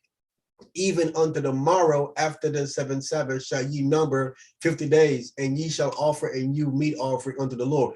Where does it say plus 50 days? Plus is nowhere here in the text. Nowhere. Let me play it back for y'all trying to say I'm making stuff up. You can hear it again for yourself. Again, this guy does not need to be teaching. I just want to be clear. All right. He don't need to be teaching, man. He doesn't know the Bible. This guy's a mamzer. And mamzer are supposed to be put away from the nation of Israel. After the 7th Sabbath is 50 days. Why then does it say number the morrow after the 7th Sabbath plus 50 days? Yeah, you say it again, plus 50 days. It doesn't say plus 50 days. He's adding to the text. He's actually violating Torah. The scriptures say don't add to my word, take away from it. He's sinning right there. I'm trying. Whoever these guys right here, it's a sad thing that is following this guy right here. And look at them. They are oblivious to just what he just got to saying when he said plus 50 days. Don't say that. Don't say plus 50 days. I'm going to play it one more time for the people, and I'm going to continue. Y'all can hear it one more time for yourself. All right? After the seventh Sabbath is 50 days. Why then does it say number the morrow after the seventh Sabbath plus 50 days? There you have it again. Why would it say that if the morrow after the seventh Sabbath is 50 days? Because it is 50 days. Anybody with math can count and say that's 50 days. If a Sabbath is perfectly 49 days, it would be redundant to say 7 Sabbaths, then 50 days. It would just say 100 days, right? But instead, it differentiates the amount of time 7 Sabbaths will take from 50 fixed days will take. But that's not even that's not 100 days anywhere. Because if you start on your count right after the 7th Sabbath, then and you count 50 days out, that's 99 days. That's not 100. That's 49 plus 50. It's 99. So that totally obliterates it. The problem is people are going, oh, it says Pentecost. Pentecost means 50 days, so you count 50 days, but you're not reading Leviticus 23, where the Most High actually give us the commandments on our holy day. He said you number 7 Sabbaths, then the morrow after the 7th Sabbath, you number 50 days. God. So that's not an exact amount of days because of the lunar cycle. That's just sheer madness. These guys got strong delusion on there and they believe a lie. All right. That shows that Russell would have just said number 100 days or number 99 days. Right? They hurting some feelings tonight. Now let's prove that with Yahweh Shai agreeing that it is about 100 days. That's right. So let's get John. What? John 4 inside. You got it? Go ahead. John 4:35. Say not ye, there are yet 4 months, and then cometh harvest. And then cometh what? Harvest. Harvest. So wait, let's go back to Leviticus 23 real quick. Go ahead. Read that again. Leviticus 23. Uh-huh. I'll get to the point for context. Verse 10. Speak unto the children of Israel, and say unto them, when ye be come into the land which I give unto you, and shall reap the harvest thereof. The what? The harvest. The harvest. So that 7 Sabbaths plus 50 days, which is about 100 days, is a harvest. It's the feast of the harvest, the feast of first fruits.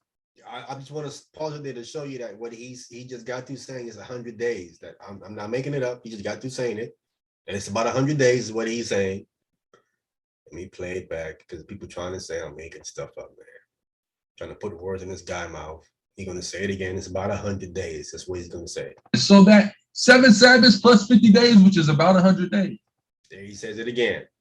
I just want to be clear. All right, we continue. Is a harvest. It's the feast of the harvest, the feast of first fruits. Right? Let's go back to John now. He's saying that the harvest is the feast of the first fruits, right? That's the numbering. First fruits is the numbering of 7 Sabbaths, right? The feast of first fruits.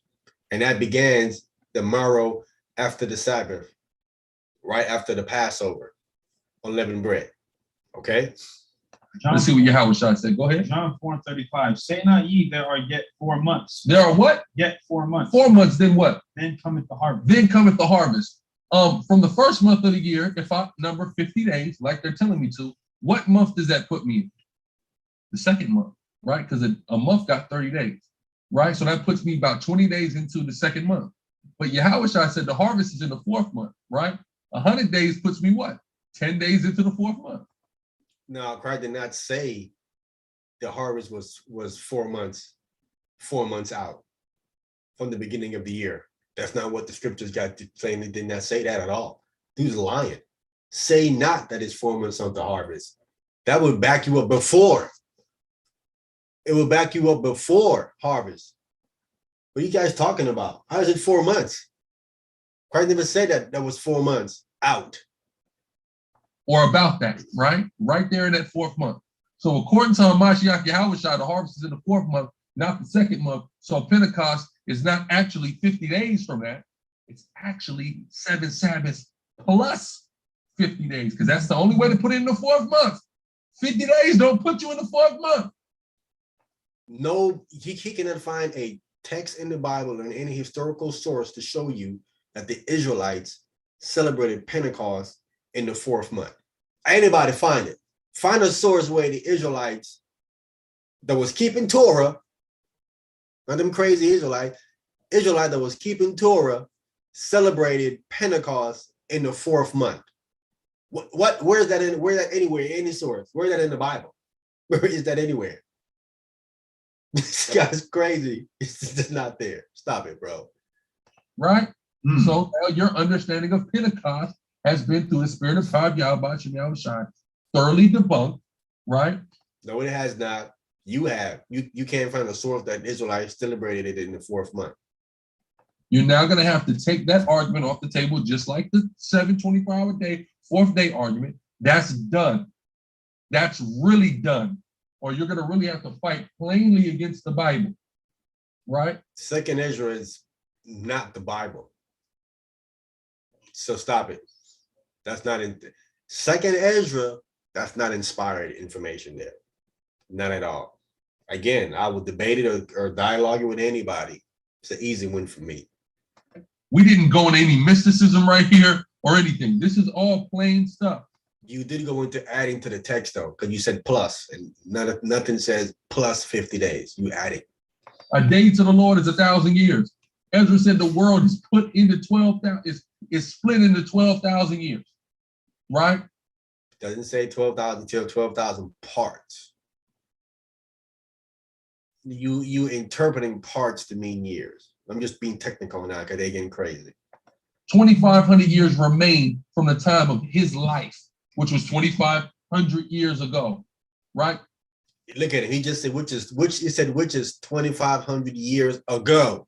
So then you should be done. Christ should be here.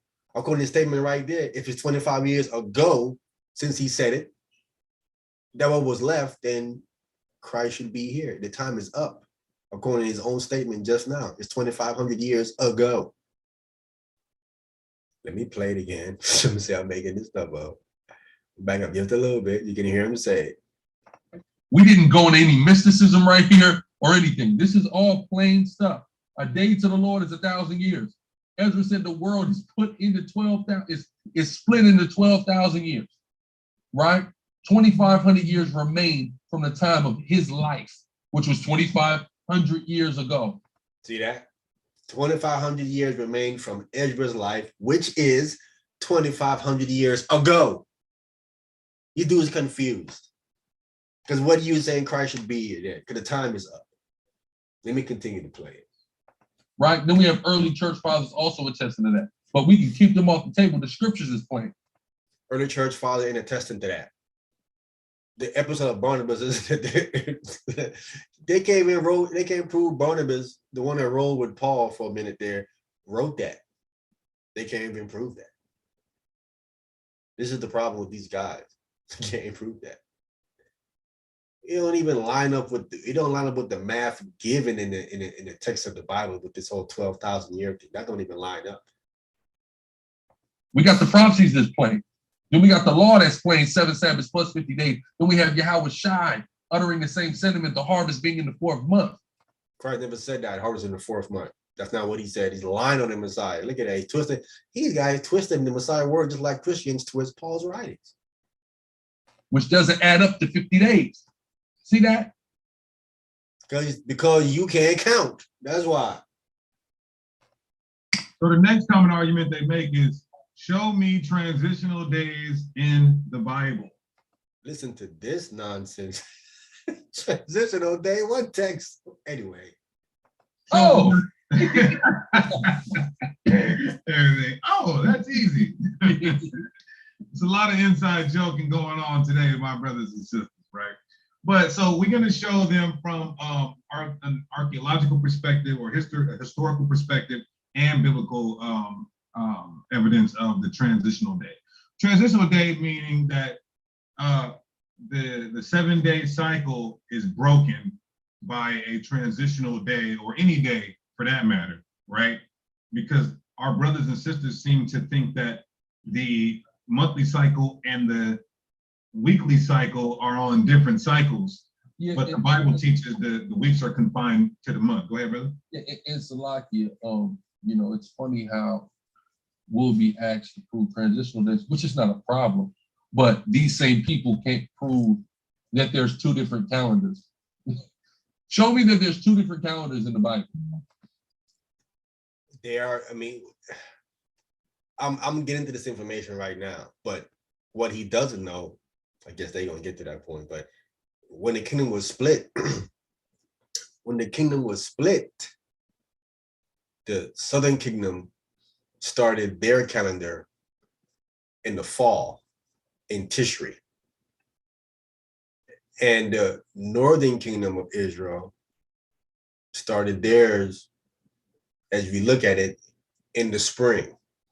Now, I'm gonna show a scripture because I'm saying stuff. I'm gonna briefly pull this right here. All right, I'm gonna briefly pull this right quick. Let me go to the text and show this briefly right quick. Let me pull up this here. I'm going to the text of the Bible here. I'm gonna show this one thing right here. But again, I'm putting this together right now. I'm gonna just show you this one thing right quick because I made a statement that he said. I'm gonna show you that there was the Southern Kingdom had a calendar that started in the spring and started in the fall. All right. I'm coming to the book of Nehemiah and show you this. Nehemiah Chapter 1. Let me share this screen right quick. Let me come up and share this. This is Nehemiah Chapter 1. All right. Let me highlight it and show this right quick. Nehemiah is in the Southern Kingdom. Just to be clear. This is after they come back from the captivity. Showing you that he was dating things according to how he was before they went into the captivity. The words of Nehemiah, the son of Hachaliah. And it came to pass in the month Caslu. Caslu was like the middle of November to the middle of December, because Caslu is when you would have dedication, right? So again, it's the middle of November to the middle of December on this pagan dates. In the 20th year, the 20th year of the reign of the king, right?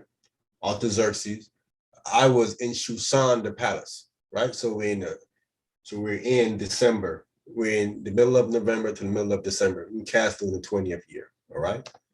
Now I'm going to come down to the second chapter in the 20th year now, all right? In the first verse, let me highlight this. Get this out the way. And it came to pass in the month Nisan. Nisan's the beginning of the year. It says, in the 20th year of Artaxerxes, we still in the 20th year of Artaxerxes. You would think you would now be in the 21st year because you're now in Nisan. But it's still in the 20th year of Artaxerxes that wine was before him. And I took up wine and gave it unto the king. Now I had not been before time sat in his presence. So according to Nehemiah Chapter 1 and Nehemiah Chapter 2 and 1, he clearly is not starting the beginning of his dating this year, according to the Nisan, the beginning of the year. He clearly has a different calendar because he's dating this, the reign of Artaxerxes, and he's using from a biblical calendar to date this man year. And he's saying that when he got to Nisan in the 20th, it's still the 20th year of this man's reign in Nisan. If his calendar was switching to a new year every Nisan, this should be the 21st year of Artaxerxes, because now you're in Nisan is a new year. But if you was using a different calendar, where your calendar start in the fall, in September, then you're still in the same year. Until you get back to September again, then it would switch over to the 21st year. This is just one thing I want to show. Again, I'm going through it. There's other stuff I can show you as well, but I'm just proving that the calendar in the Southern Kingdom was clearly not beginning in Nisan. It had to be clearly started in Tishri in September. This right here shows this and prove it. But for those that don't do chronology, when you read the text, you wouldn't see this. You would not be able to see this and point this out. All right, let me go back. Okay, once I finish this class, I'm gonna bring all this more information I have on this out. There's a lot of information more to be brought out, but let me stop and go back to where I was before. Just to put it as a different calendar, because he asked the question, it was in a different calendar, and the answer is yes, but he doesn't know these things. Let me continue here. Right? There's where is that going on? Right? But go ahead. So, but one from there. Hassan, you asking? Now you got to call it whatever you want. Okay, so I was gonna get Leviticus 23, keeping the Sabbath in the 9th day of the month. Yes, sir. And then I just wanted to talk about the fact that there's about 100 days that we just read in Leviticus 23 proves that He did not read 100 days in Leviticus. This guy just lying. Y'all did not read that in Leviticus. Plus is not there. For you to even get close to 100 days, you have to read the word plus. And it's not there. Exactly. He show, if he says 7 Sabbaths, then he said 50 days straight, it lets you know that 7 Sabbaths is not going to be an exact number every single time. Right. That's painfully clear, or else he would have just gave us the exact number, 100 days or 49 days or 50 days. But he didn't. He gave us an amount of Sabbaths, then he gave us a mathematical equation after that, right? Or just a straight up number. Why do that? That's confusion. God is the author. That's confusion. Why give you 7 Sabbaths and then say 50 days afterwards? And he means for you to add 50 more days onto that. Why not simply say 100 days, as he's saying? That's confusion. Count 7 Sabbaths, and the tomorrow after the Sabbath, it's the 50th day. But the problem with them is that Pentecost, the word Pentecost means 50. It doesn't mean 99 or 100. This is what, again, destroys their doctrine. Show me that Pentecost means 100, because Pentecost means 50. So if you're celebrating Pentecost, that's what it is, Pentecost, right? It literally means 50. This is what the priests translate this as when they got it. Translate it as 50. Pentecost means 50, not 100. But you see how they don't even see that. So we clearly not dealing with no 99 or 100 days, because Pentecost means 50. Let's continue, man. This is simple stuff, bro. Right. And that proves transitional days. So I wanted to reference how did that prove transition? How did that prove transitional days? Let me bring my brother Emmanuel on.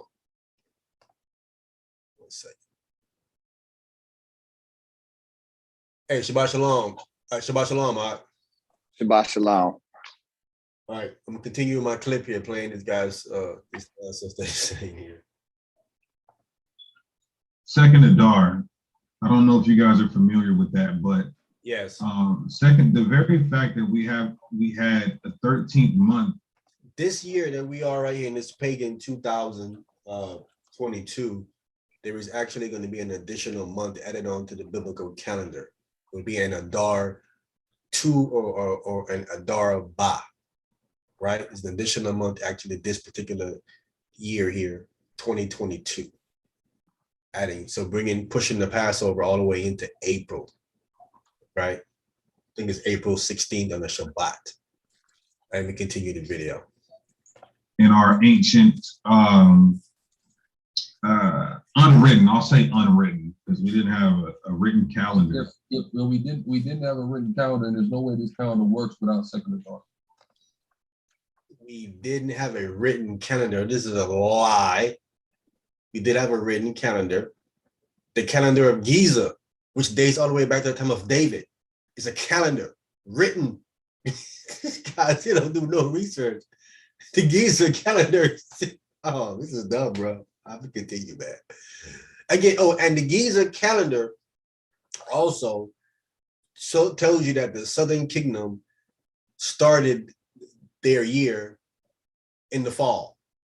Look it up. The Giza calendar tells you the Southern Kingdom started their calendar in September. We continue. Right. You guys should definitely look up Second Adar. That's the third.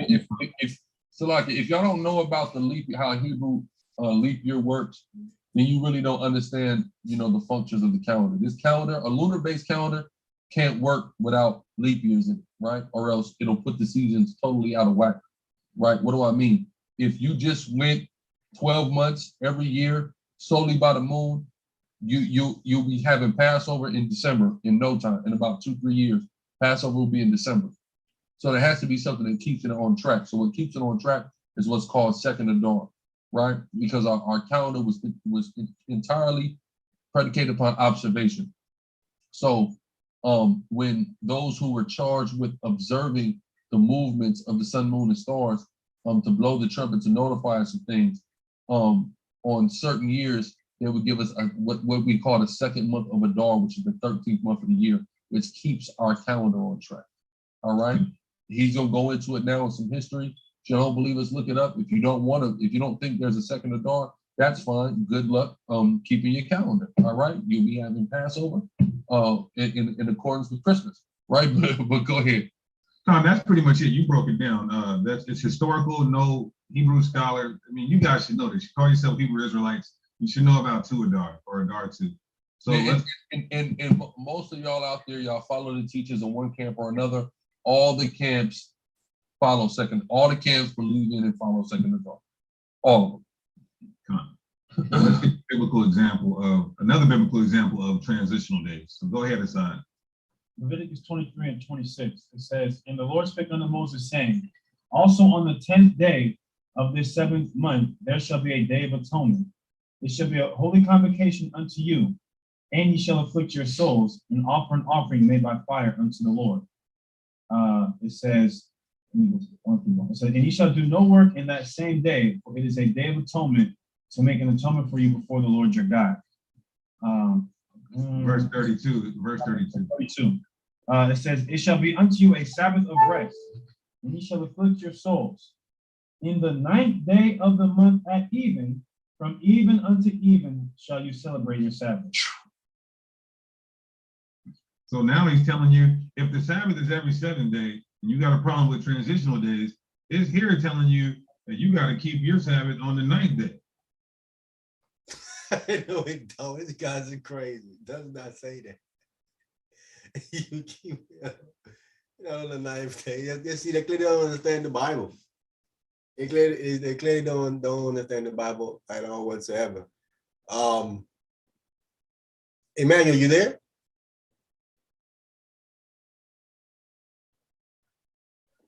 I'm here. Can you get you can get Leviticus 23? We can disprove this nonsense right quick.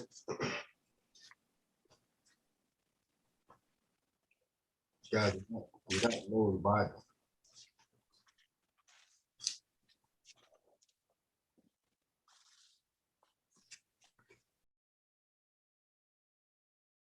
Starting at verse 27. Leviticus 23, verse 27.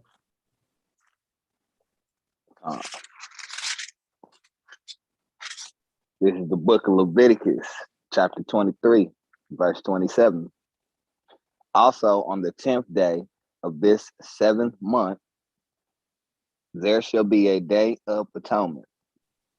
There shall be a holy convocation unto you, and ye shall afflict your souls, and offer an offering made by fire unto the Lord." So that's clearly that's the 10th day. That's clearly what it says. Now jump down to verse 32. It shall be unto you, verse 22. "It shall be unto you a Sabbath of rest, and ye shall afflict your souls. In the 9th day of the month at even, from even unto even, shall ye celebrate your Sabbath." Right. So if the ninth day of the month at even, the 9th day of the month at even ends the 9th day and automatically begins the 10th day because it's at even. Then it says from even unto even shall they celebrate their Sabbath. So he's showing you that even is what ends a day and begins a day.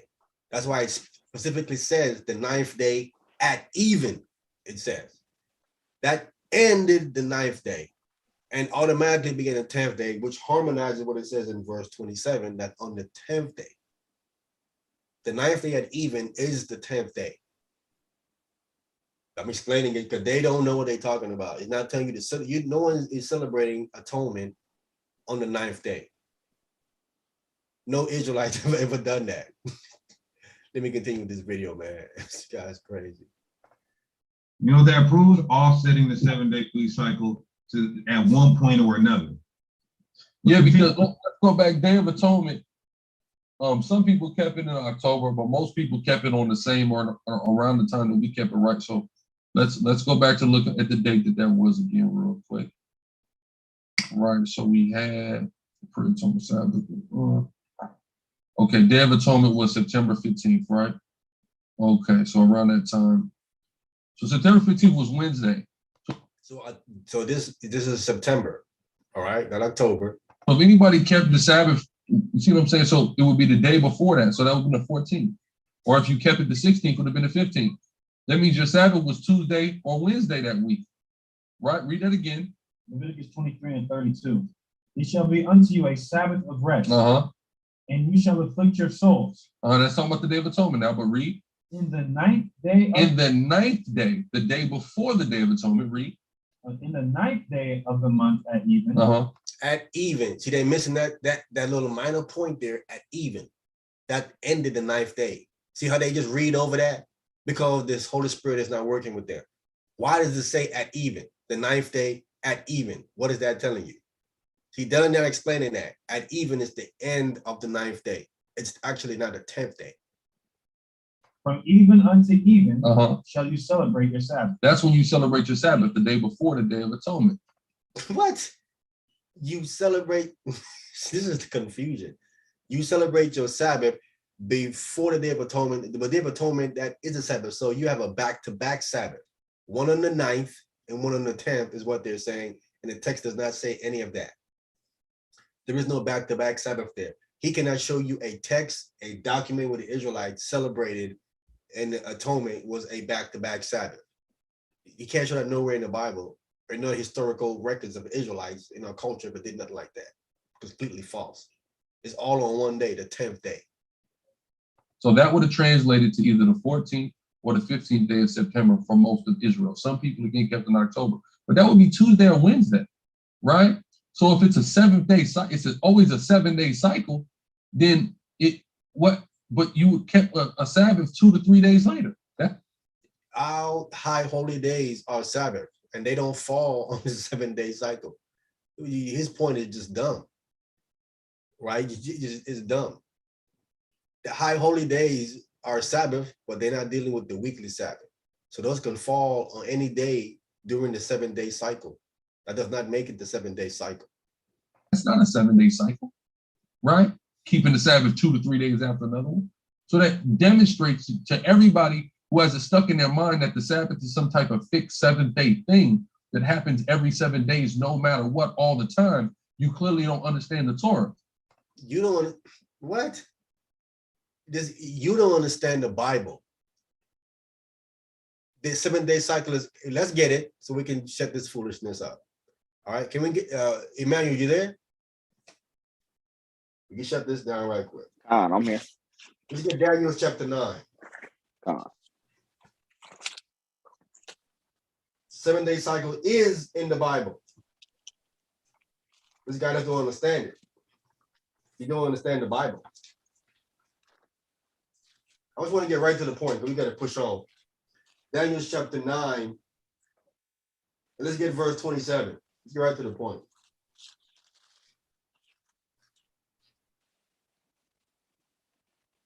This is the book of Daniel, chapter 9, verse 27. And he shall confirm the covenant with many for 1 week. Okay, so he's gonna confirm the covenant. That's the covenant in Jeremiah 31 through 34. Right? That's the renewed covenant. He's going to confirm that covenant. It says with many for 1 week. Go ahead. And in the midst of the week, he shall cause the sacrifice and the oblation to cease. Okay. That's it. That's it. We ain't got to finish the verse off. So in the midst of the week, that's speaking of a 7-day week, right? Because Christ's ministry was not 7 years. No one can prove Christ's ministry was 7 years. Dare anyone to prove that? You know, the New Testament don't say that. Nothing says that. The church fathers actually says his ministry was about a year. It was what they said verbatim. No one says Christ's ministry is 7 years. So this ain't talking about no 7-year period. This is speaking this in the midst of the week when Christ died. Christ died in the middle of a 7-day week, Wednesday. The text bears that out completely. Factual. So this midst of the week showing you a 7-day cycle here. This is in Daniel's time that the 7-day cycle was still there. And it's to our time, the 7-day cycle has not changed. Where we are right here, this 7-day cycle is the same one that was kept in the 1st century. Christ died literally on a Wednesday in the midst of a week. So showing you Elazar don't know what he's talking about. 7-day cycle has been implemented by the Most High from Genesis, the 1st chapter. Going on to the 2nd chapter. Right? So we're still there. So let me go back to this video here. He don't know what he's talking about. Oh, yeah, and we did a video on my channel too on dealing with cycles. We dealt with cycles, different cycles too as well. So we covered that information there. Go back to my channel. You can pull that information out. We deal with different cycles here. Because right here, your Sabbath, you would have kept a Sabbath 2 to 3 days later, not 7 days, right? So that's totally out of the water. Can you guys highlight Don Israel's comment? He's right on time. Highlight that and read it. Read his comment. Where's he at? Right here? This one?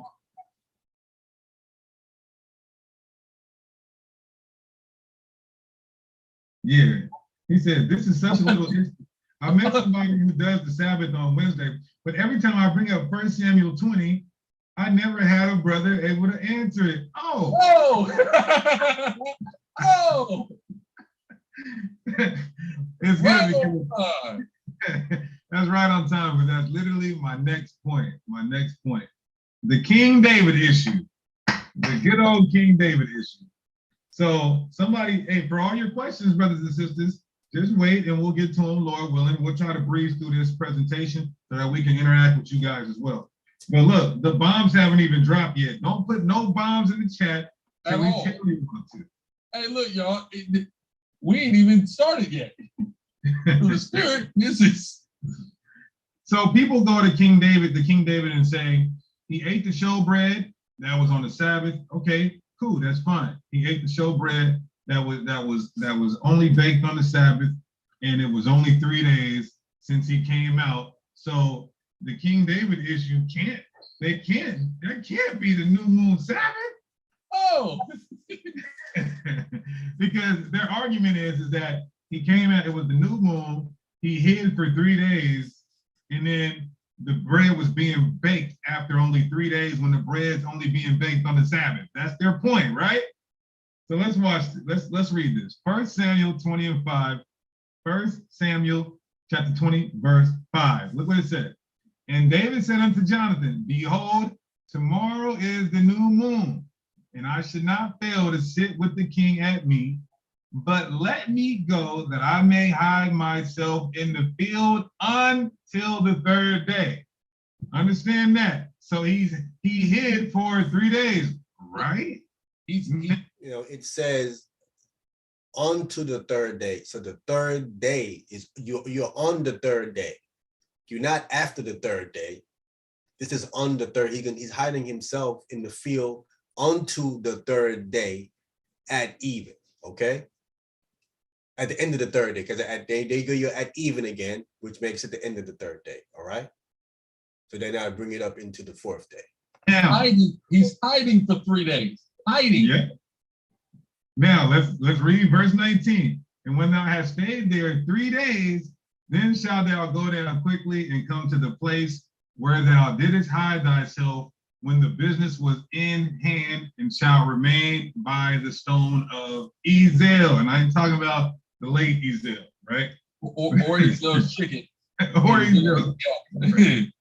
So how long was he hiding? It's clear, 3 days. Now let's look at 1 Samuel, the very next chapter, verse 5. Look what he says, y'all. And David answered, 1 Samuel 21:5. And then I really should have had everybody put bombs in the chat. Put a bomb in the chat after I read this. And David answered the priest and said unto him, of a truth, women have been kept from us about these 3 days since I came out. Came out of what? Hiding. So he hid for 3 days, and he's came out of hiding for 3 days. 3 plus 3, guys, is 6. Okay? 3 plus 3 is 6. 3 plus 3 is 6, not 7.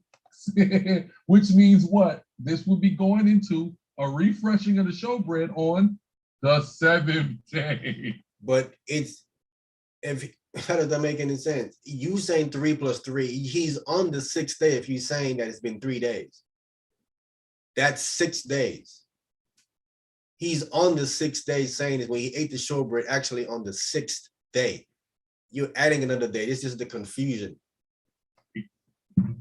Put them bombs in the chat. This actually. No. People play this cherry pick game with 1 Samuel 20, man. I've been just keeping this quiet to bust y'all on this for so long. Y'all thought this is y'all the Friday to Saturday people, they think this is all they need, even though they're cut a million ways to Sunday. They literally will die on the hill of 1 Samuel 20, not realizing if they knew how to count, they can't even count with Pentecost. They think it's 50 days. Yahweh said it's the 4th month, right? But if they could count, they would understand 3 plus 3 is 6, right? Not 7. No, this is all we can do. This is all we can do. All right, now let's disprove these guys right quick to show you that they don't understand the Bible at all whatsoever. All right, now you got to first establish where was David, where was he hiding at? See, they're not telling you where he was hiding at, because he is hiding somewhere, and then he left that point, and then he went to where the priests were, right? You have to understand those things right there. Where was David, and where did David go? Okay, that's what we got to establish. Where was David? Okay, you got to establish that. Emmanuel, you there? Con. Can we get 1 Samuel chapter 20, verse 42?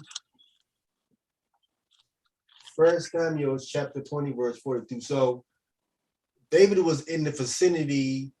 Let's just read this right quick. So he was somewhere. We're gonna figure out where he was. All right. You get some understanding here.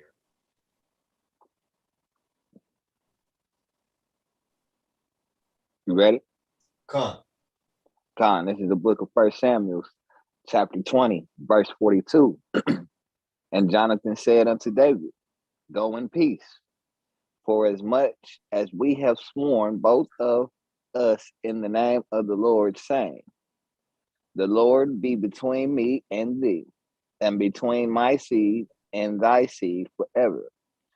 And he arose and departed, and Jonathan went into the city. So Jonathan went into the city. So David was right outside the city. What city is this that Jonathan went back into that David was hiding right on the outside of the city, right? So we're trying to pinpoint the location of where David was hiding. He was hiding right outside of a particular city, right? And in this particular city is obviously where Saul dwelt, because he's supposed to go into the city and then eat with Saul. So he was hiding right outside of this particular city. Where is this city here?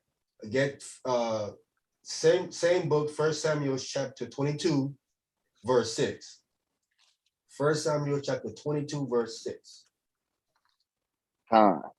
This is the book of 1 Samuel, chapter 22, verse 6.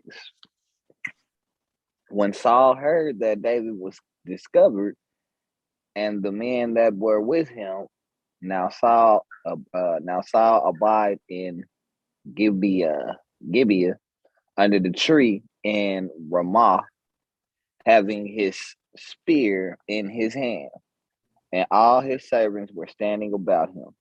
So Saul abode in Gibeah. Let's be clear. He abode in Gibeah. That's the city that Jonathan went back in, and was right outside of Gibeah is where David was hiding. So he left from Gibeah, right outside Gibeah, and he went down to the priests, right? When we get that, went down to the priests. And 1 second here.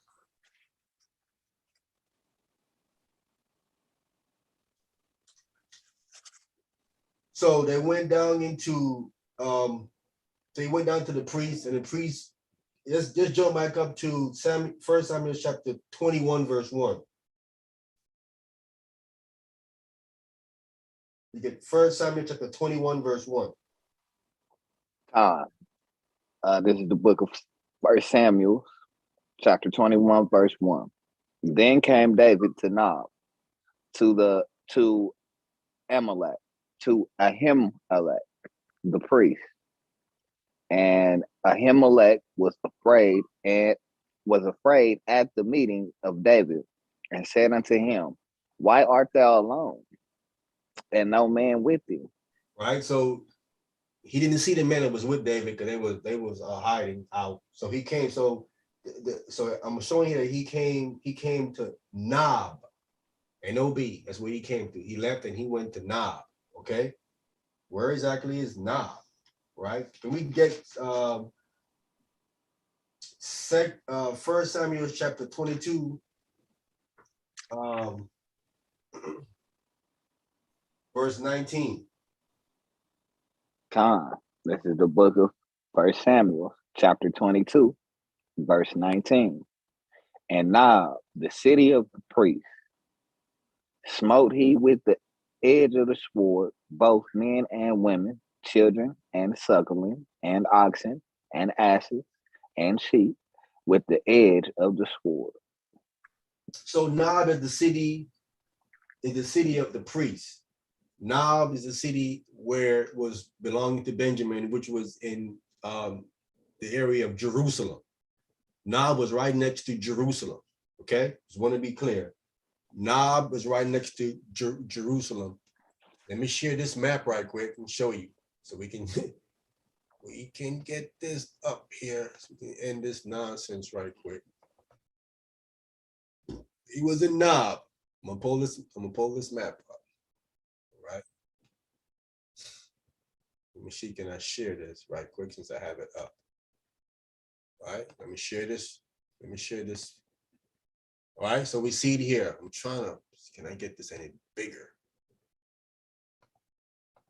All right, let's get it. See, we see it here. We see Nob right here. This is Nob. See right here, this is Nob. Want to be clear, near the Mount of Olives. This is, and here next to here, Jebus, this is Jerusalem. Nob is here, and here go Gibeah. This is where David was. David was here, and he fled down here to Nob, right here. I'm showing you how far it is according to the map. Gibeah is here where David was, and then Nob is here. Now, how far is Nob from Gibeah? Right? So when David left, they're trying to say that it took David 3 days to get down here, to this place right here, because he left after the third day, that fourth morning, and it took him another 3 days to get down here, right? Let's see how far Gibeah is from Nob, right? Let me close that.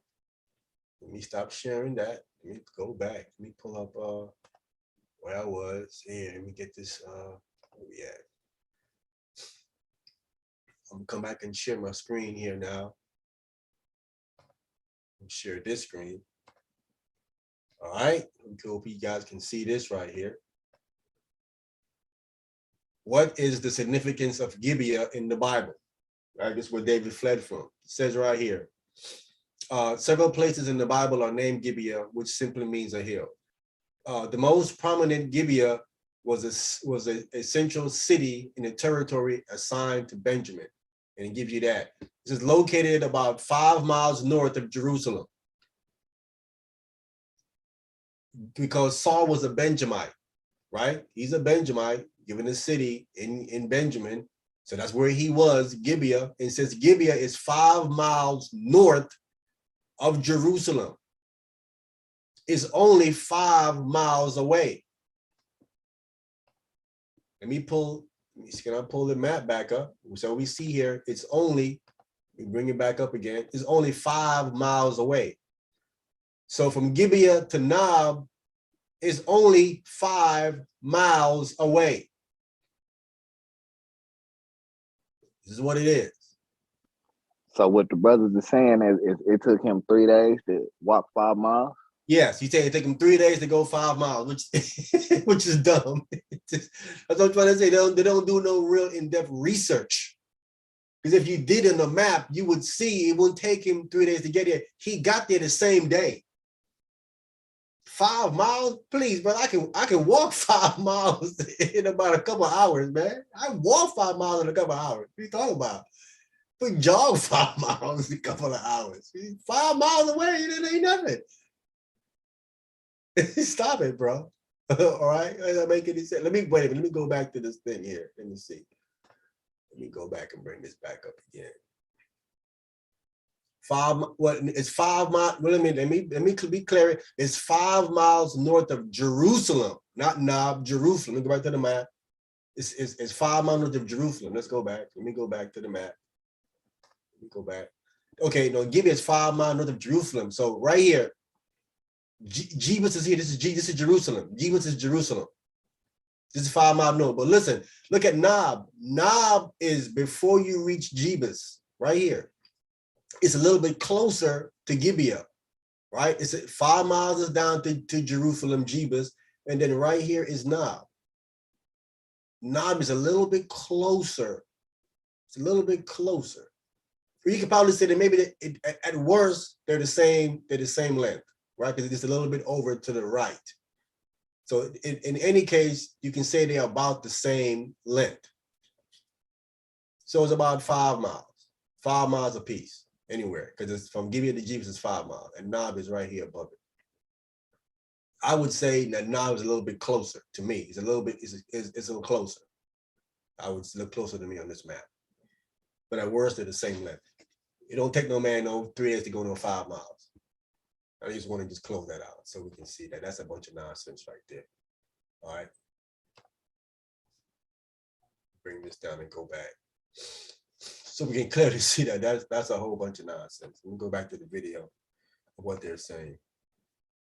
So we can see clearly. I showed you in the map and what it said, how long it is. This is not what it's clearly not what he's saying here. Oh, can we read now 1 Samuel chapter 21, where he read with the correct understanding, and verse 5. 1 Samuel chapter 21, verse 5. Con. This is the book of 1 Samuel, chapter 21, and verse 5. And David answered the priest and said unto him, of a truth woman have been kept from us about these 3 days, since I came out, and the vessels of the young men are holy, and the bread is in a minor common. Yea, through it were sanctified this day in the vessel. So he's saying here, women have been kept from them about these 3 days, right? So it's been 3 days since he left.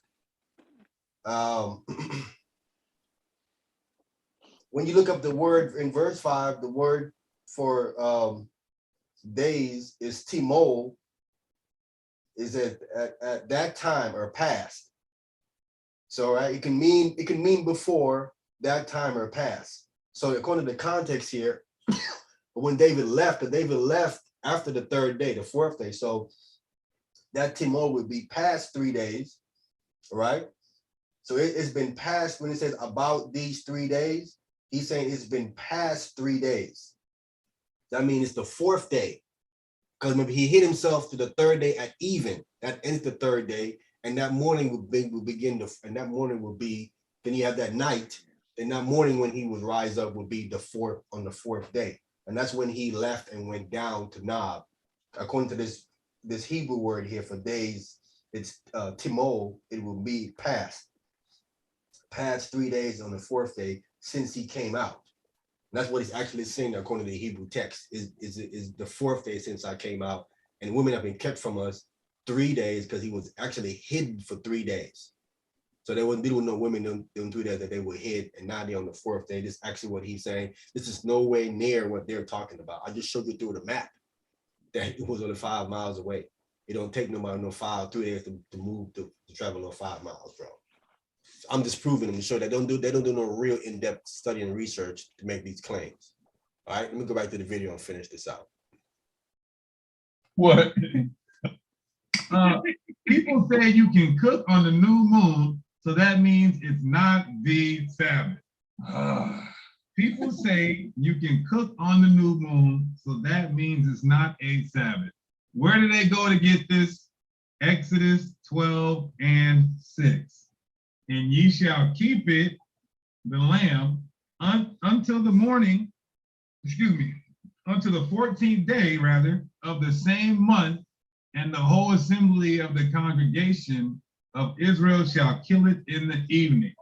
Now, they're trying to say that this is on the 15th. This is not going into the 15th. Yes, it is. This is going into the evening, meaning the end of the 13th day into the 14th. Doesn't say none of that right there. Where does it say that at? It could have said the 14th day of the month. These guys, something's wrong with them. So it's proper reading comprehension. You have proper reading. Where does it say the 13th anywhere there? It says you keep it up until the 14th day of the same month.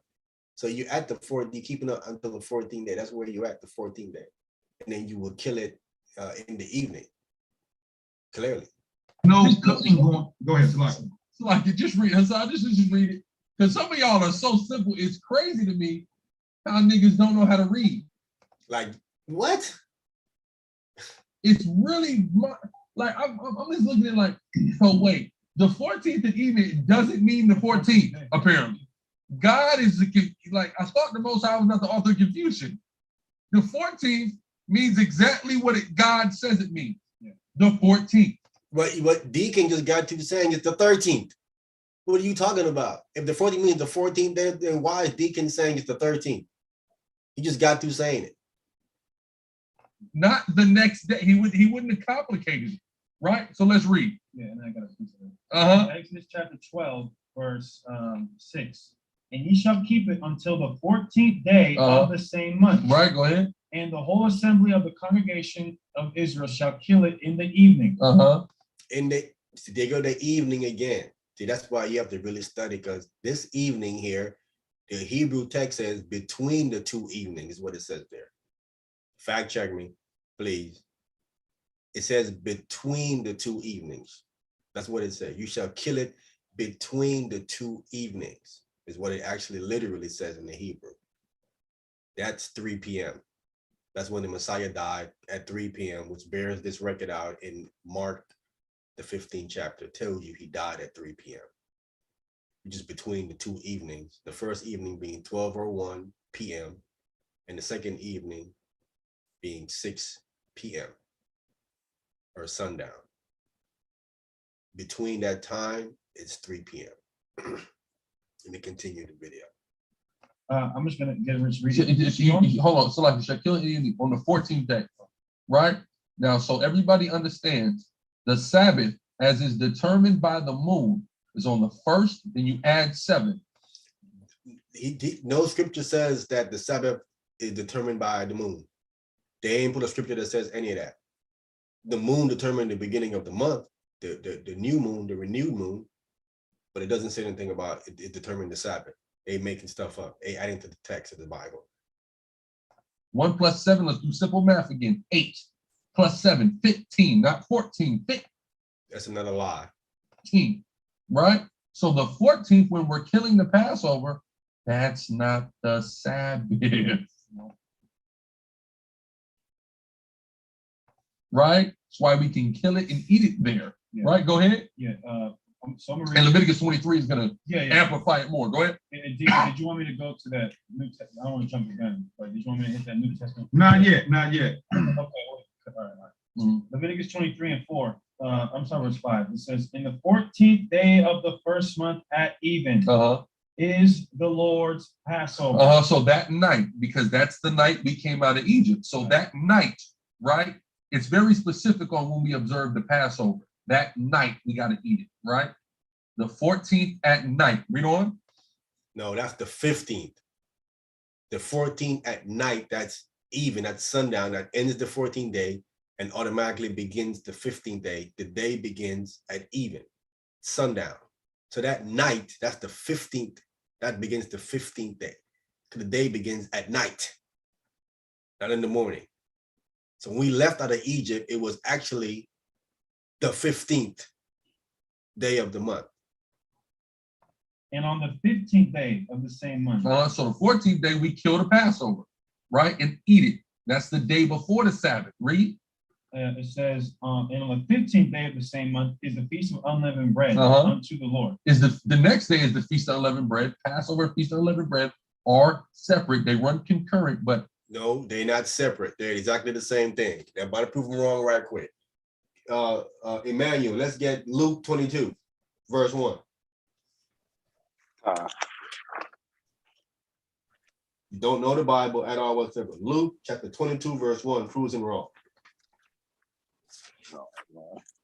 He said that they're separate. The Sabbath and leavened bread is separate.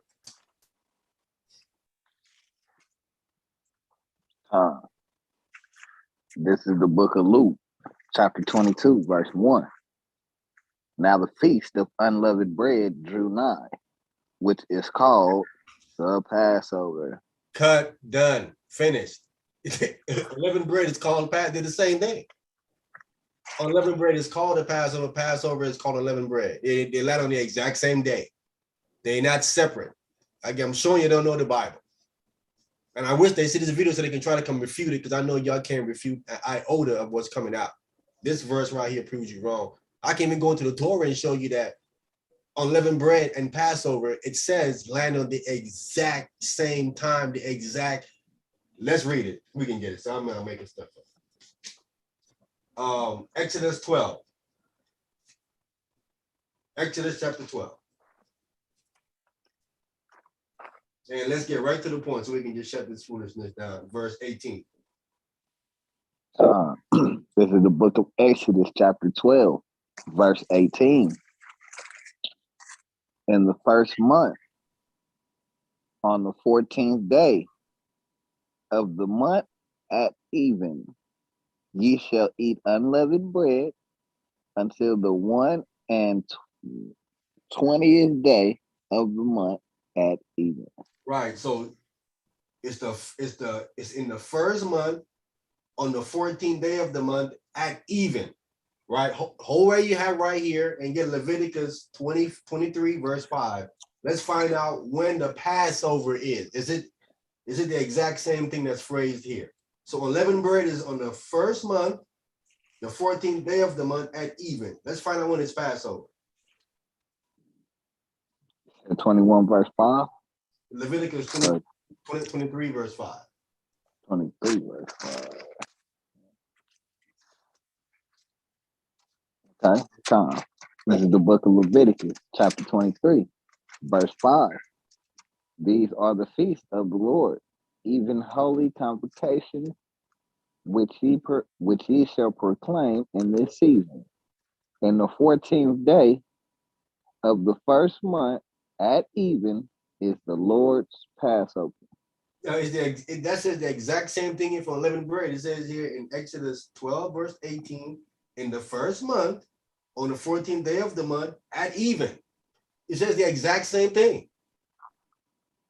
So read the next verse. Salakia. Ye shall eat unleavened bread until the 21st day of the month at even. 7 days shall there be no leaven found in your houses, for whosoever eateth that which is leavened, even that soul shall be cut off from among the congregation of Israel, whether he be a stranger or born in the land.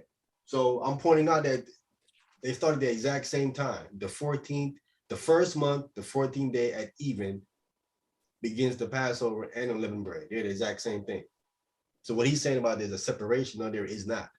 Not according to what Luke said in Luke 22:1, and according to what the Torah says in Exodus 12:18 and Leviticus 23:5. So it's the exact same thing.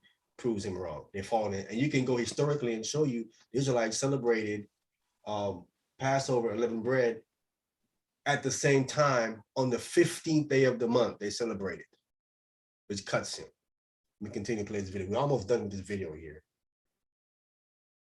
Specifically, particularly, they are separate feasts. Read. 7 days. No, they are not. We just proved them wrong just now. You say how many? 7 days. Uh-huh. You must eat unleavened bread. Right, read on. In the first day, which is the 15th day of the month, read. You shall have a holy convocation. Uh-huh. You shall do no servile work therein. Uh-huh. Because you don't do that on Sabbaths. But the day before the Sabbath, you can cook and do those various things. So now let's get to the next point. The next point is you can cook. What are you talking about? Let me jump up. Exodus 12, Emmanuel. Exodus 12, verse 16. He said he can't do nothing. He said he can't do nothing on the Sabbath on this day, which is a lie. We're gonna read it right here. Go ahead.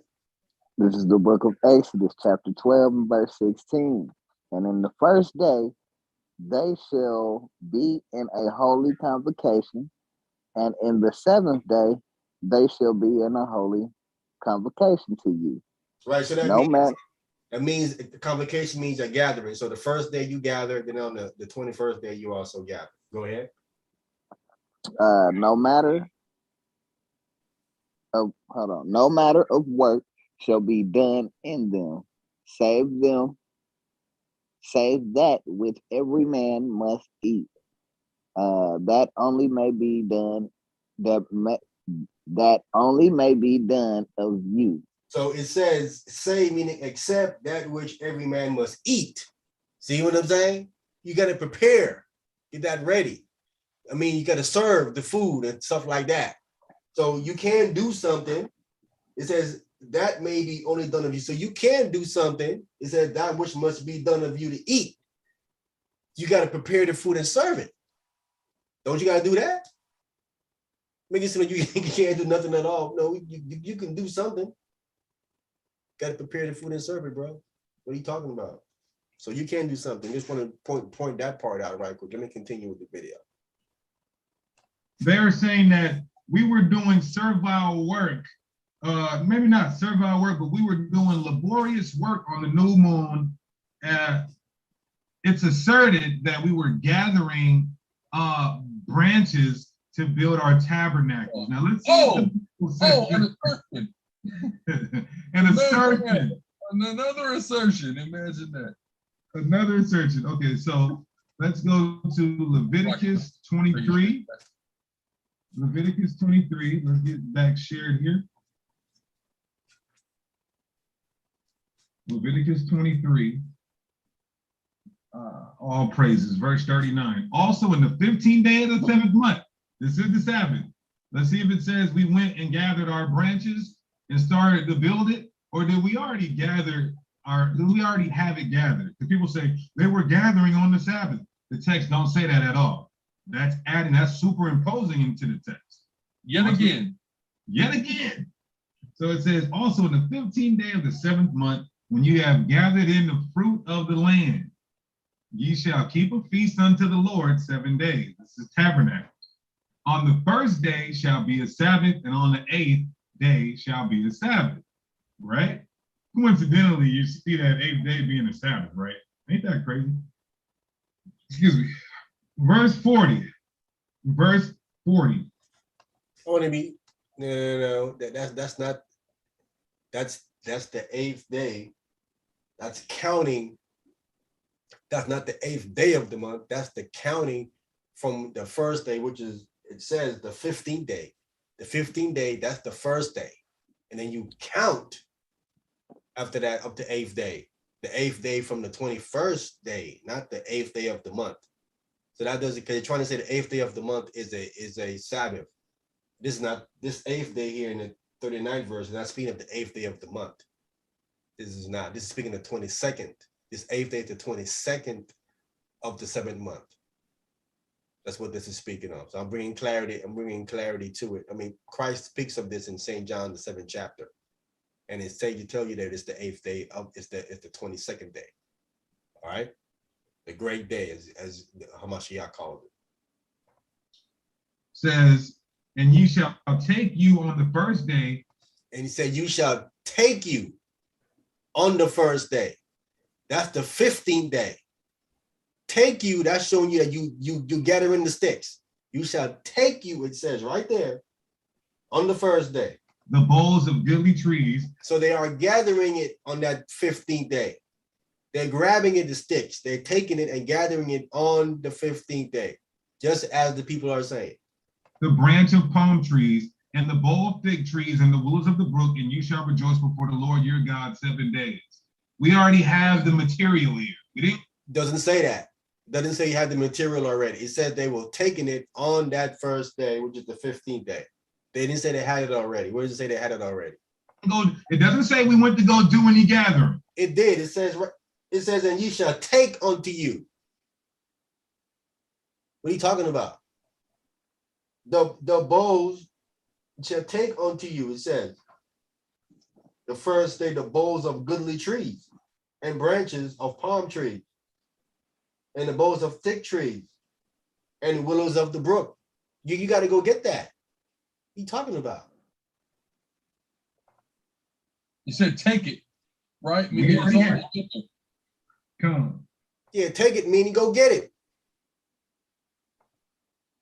So let's breeze through a couple more of these before we get. Look at Elazar looking like he see that, man. It does say take it. He looking at it like, yeah, it says take it.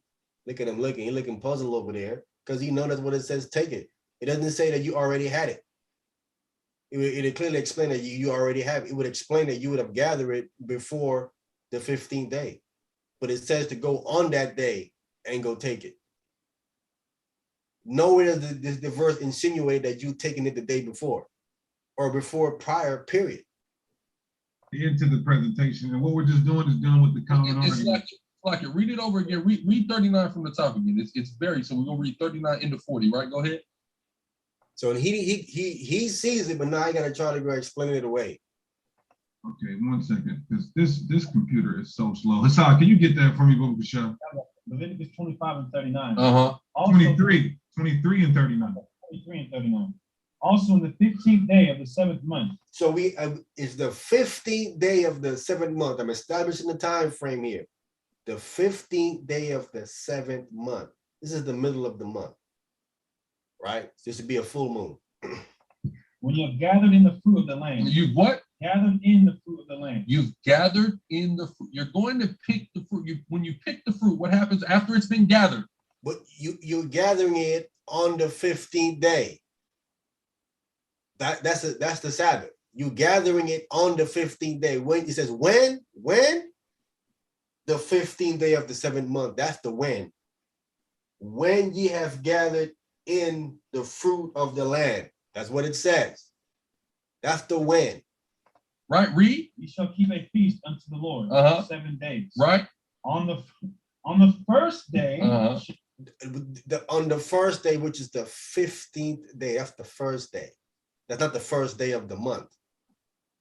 Shall be a Sabbath. And on the 8th day shall be a Sabbath. Keep going this number. So you have a Sabbath on the 21st day, meaning on the 15th day, which is the middle of the month. So the 15th day, tabernacle, that's a Sabbath.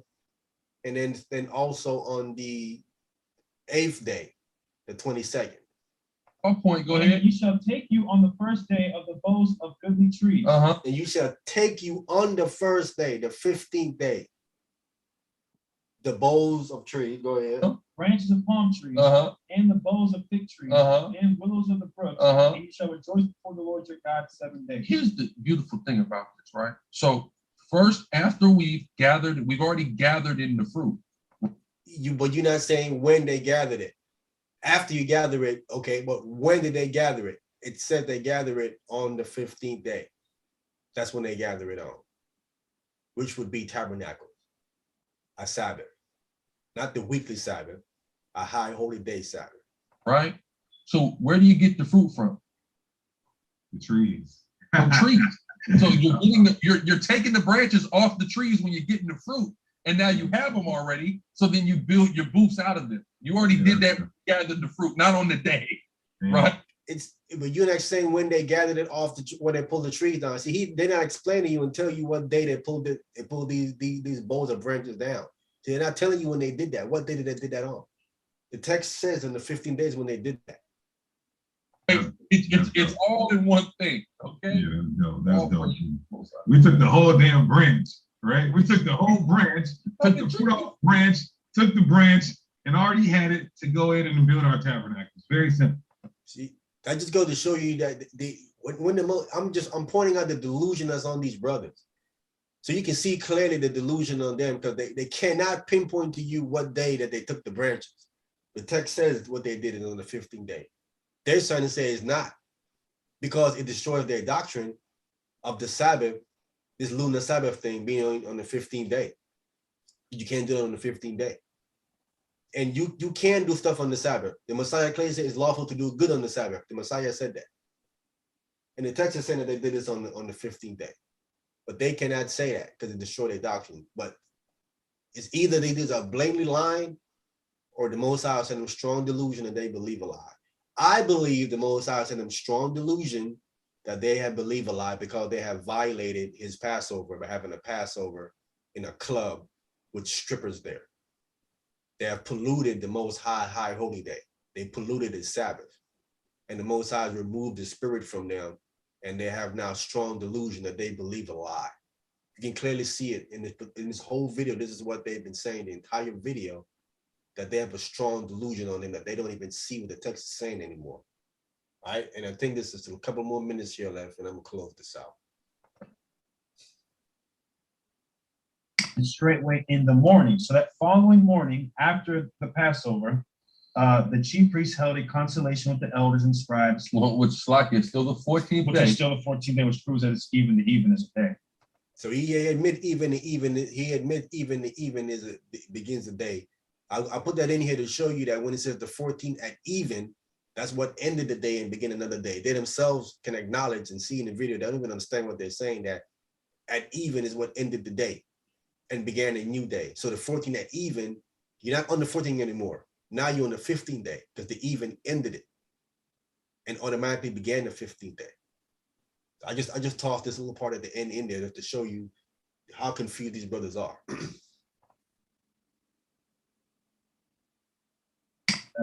Read on. His countenance was like. So we know this story, right? He's not there. He's already rose, right? So how is it 3 days? It's very simple, right? Killed him on the 14th. You got the 15th. The first day of the week is the 16th. That's when he rises. 1, 2, 3. 1, 2, 3. You can't even count correctly. They killed him on the 14th. The first day of the week. Let me play this back. This is crazy, man. He can't count. This is crazy. This is what this guy is saying. I count, right? 3 days. That's when he wrote. That's definitely not 3 days. Let me back this up right quick. Read on. His countenance was like. So we know this story, right? He's not there. He's already rose, right? So how is it 3 days? It's very simple, right? Killed him on the 14th. Killed him on the 14th. He doesn't say what day that is today in this pagan calendar days. He don't say if it's Friday, Wednesday. He don't say what day it is. He just says the 14th. He don't say what day it is because he can't say what it is. He destroys his doctrine. He just says the 14th. You got the 15th. Then he said you have the 15th. He doesn't say what day that is. Was that Saturday, Sunday, Monday? Doesn't say what day that is either. The first day of the week is the 16th. Now then he said the first day of the week is the 16th. Now the first day of the week is Sunday. So he's insinuating that Hamashiach was in the grave on the 16th. That's the third day. He said, after 3 days will I rise up from the grave. After 3 days, not on the third day. After 3 days, he says. He was in the grave for 3 days, he says, and 3 nights. That's a complete 72 hours. So that's after 3 days, he had risen up. He can't have been risen up on the third day. That's not 72 hours. So he's trying to say that Christ rose up Sunday morning, which is a lie. Christ rose up on the Shabbat, right before the sun went down. Because he died on Wednesday, right before the sun went down, he was placed in the tomb. Giving you exactly 72 hours. That's when he rises. 1, 2, 3. 1, 2, 3. All right, very simple. We know how to count. You don't know how to count. He can't tell you what day it is because he can't count. That shows you strong delusion that they believe a lie. Right? 3 days. That's when he rose. Right? For that argument. But go ahead. Yeah, it's not, the Bible's not talking about him rising after 72 hours. Yes, it is. It is saying, we're going to read it. This is the last thing here, and this video is done. Can we get Matthew chapter 12, verse 40? You guys are lost, bro. This is done. They over. It's finished. Sakari is finished, bro. Biblically, these guys are done. They finished. Anybody listen to their breakdown and stuff is just going to be lost. Matthew chapter 12 clearly says it after 72 hours. I don't know what this guy is talking about. Yeah. Chapter 12, verse 40. This is the book of Matthew, chapter 12, and verse 40. For as Jonas was 3 days and 3 nights in the whale's belly, so shall the Son of Man be 3 days and 3 nights in the heart of the earth. At 72 hours complete. 3 days, he says, and 3 nights. That's 72 hours. That's how long he said he shall be in the heart of the earth, in the tomb.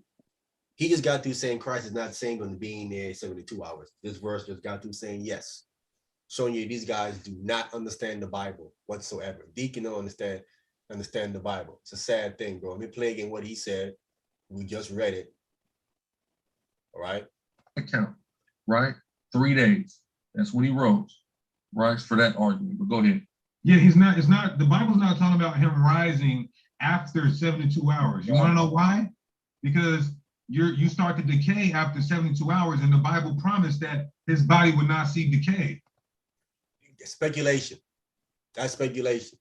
Not necessarily that you start to decay after 3 days exactly. And again, even that's the decay. That's the reason why when you read the text, Nicodemus brought 100 pounds of spice, and that slows down the decaying process. If you understand anything about myrrh slows down the decaying process of the body. That's why he brought 100 pounds of it, and it wrapped Hamashiach Yahushai body in it to slow down the decaying process, so he can get a complete 3 days in there and don't see corruption. But he doesn't see that in the text. That's St. John, the 19th chapter, tells you how much pounds of myrrh Nicodemus brought to wrap Hamashiach Yahushai body in, and then you can go study myrrh. It's an agent to help slow down the decaying process of the body. He doesn't know these things, but I think that's the end of this video right here. Let me see. That's the end. That's the end of that. All right, we can stop sharing that nonsense right there. All right, so man, let me see. I know I got, man, that's enough. I got one more, but I'm gonna leave it because that's about 20 minutes. I ain't trying to do all that, man. I think I done did a lot. It's 11 o'clock, man. I've been on here since about 8:30. I think that's enough. I'll do this other one here another day. This last one here with White Gorilla. I'll do this last one right here. Let me check what's going on the club deck. Okay, no one has came on the club deck. All right. And let me see what's going on YouTube. All right. Okay, so we have that. That's crazy, man. This guy's out there mind for real. But anyway, with that, I'm getting ready to shut it down, man. Say Shabbat Shalom to everyone that is live and listening to this and is going to listen to this later on. So again, please go back and check the information, fact check everything I brought out and show and prove that's what it is. You can even take this video to Sakari and show them what I brought out so they can correct themselves. They misinformation because that's completely wrong. So with that, I want to thank everyone that's listening and is going to listen to this. Please subscribe and comment. If I said anything wrong, by all means, leave it in the comment section so I can check in and see that if I'm wrong, I can go ahead and correct myself. Anything I brought out. Stay tuned. My brother Gabar's class tomorrow on Debate Talk for you. And keep a lookout on this channel. We're trying to do some things over here. Bring out some documentary, some information and stuff. Most I willing, some stuff we can document for the entire nation for this truth. So stay tuned for that. Keep checking out for that. So for that, subscribe so we get that notification when we start doing that and start putting that together. The most I willing. With that, I'm gonna pass it to my brother Emmanuel, get some closing comments here before we close it out. Emmanuel. Khan, Shabbat Shalom, all Israel. Everybody have a good Shabbat. Remember, no work, no cooking, no buying, no selling. All praise to the Most High and the Son of Mashiach Yahushua. Everybody, Barak Atah. Khan, Tada for coming on and reading for me, y'all. So we'll talk more tomorrow on the Shabbat. We'll do the Shabbat class. So I can't wait to check out Dr. Miles' presentation tomorrow, man. See, we probably can. I'm going to try to record it and probably play it for you brothers at the Shabbat tomorrow. His presentation on his new book, The Messianic Movement, the Messianic Church. Messianic Church Arising, some good information there about the pirates who were actually Messianic and stuff. So with that, I want to give all praise to the Most High in Christ, Bashem Mashiach Yahushua, for his knowledge, wisdom, understanding, patience with myself, with the entire creation, period. Because I know we, not only is Israel out of order, the entire creation is out of order. So thank the Most High for his patience, putting up with our foolishness, sending Hamashiach Yahushua to die for the nation of Israel, getting a second chance to get back to his good graces. And to send Hamashiach Yahushua as soon as possible. We understand the situation going over there in Ukraine right now, with Russia attacking Ukraine. And we definitely want keeping an eye on what's going on over there. But by no means is that the end. Brothers are tripping about that's the end, and that is not the end. Whoever is saying that they off, because that's not the end. That I don't think we're near the end. Show me the Antichrist. Once we see his face, and now we can talk about we're near the end. Until he shows his face, then we're not near the end, because he's going to be on the scene for at least 7 years. At least 7 years, according to the text of the Bible, he's going to be on the scene. Okay, so we're not there yet. We're in the end times, but we're not at the end yet. You know what I'm saying? Where we're at, as Christ says, wars and rumors of wars, right? That's where we at. So with that, thank everybody again for listening, and is going to listen to this. Please subscribe and comment to the channel. We got some big things planned to come out. Thank my brother again, coming on and reading for me. And the water.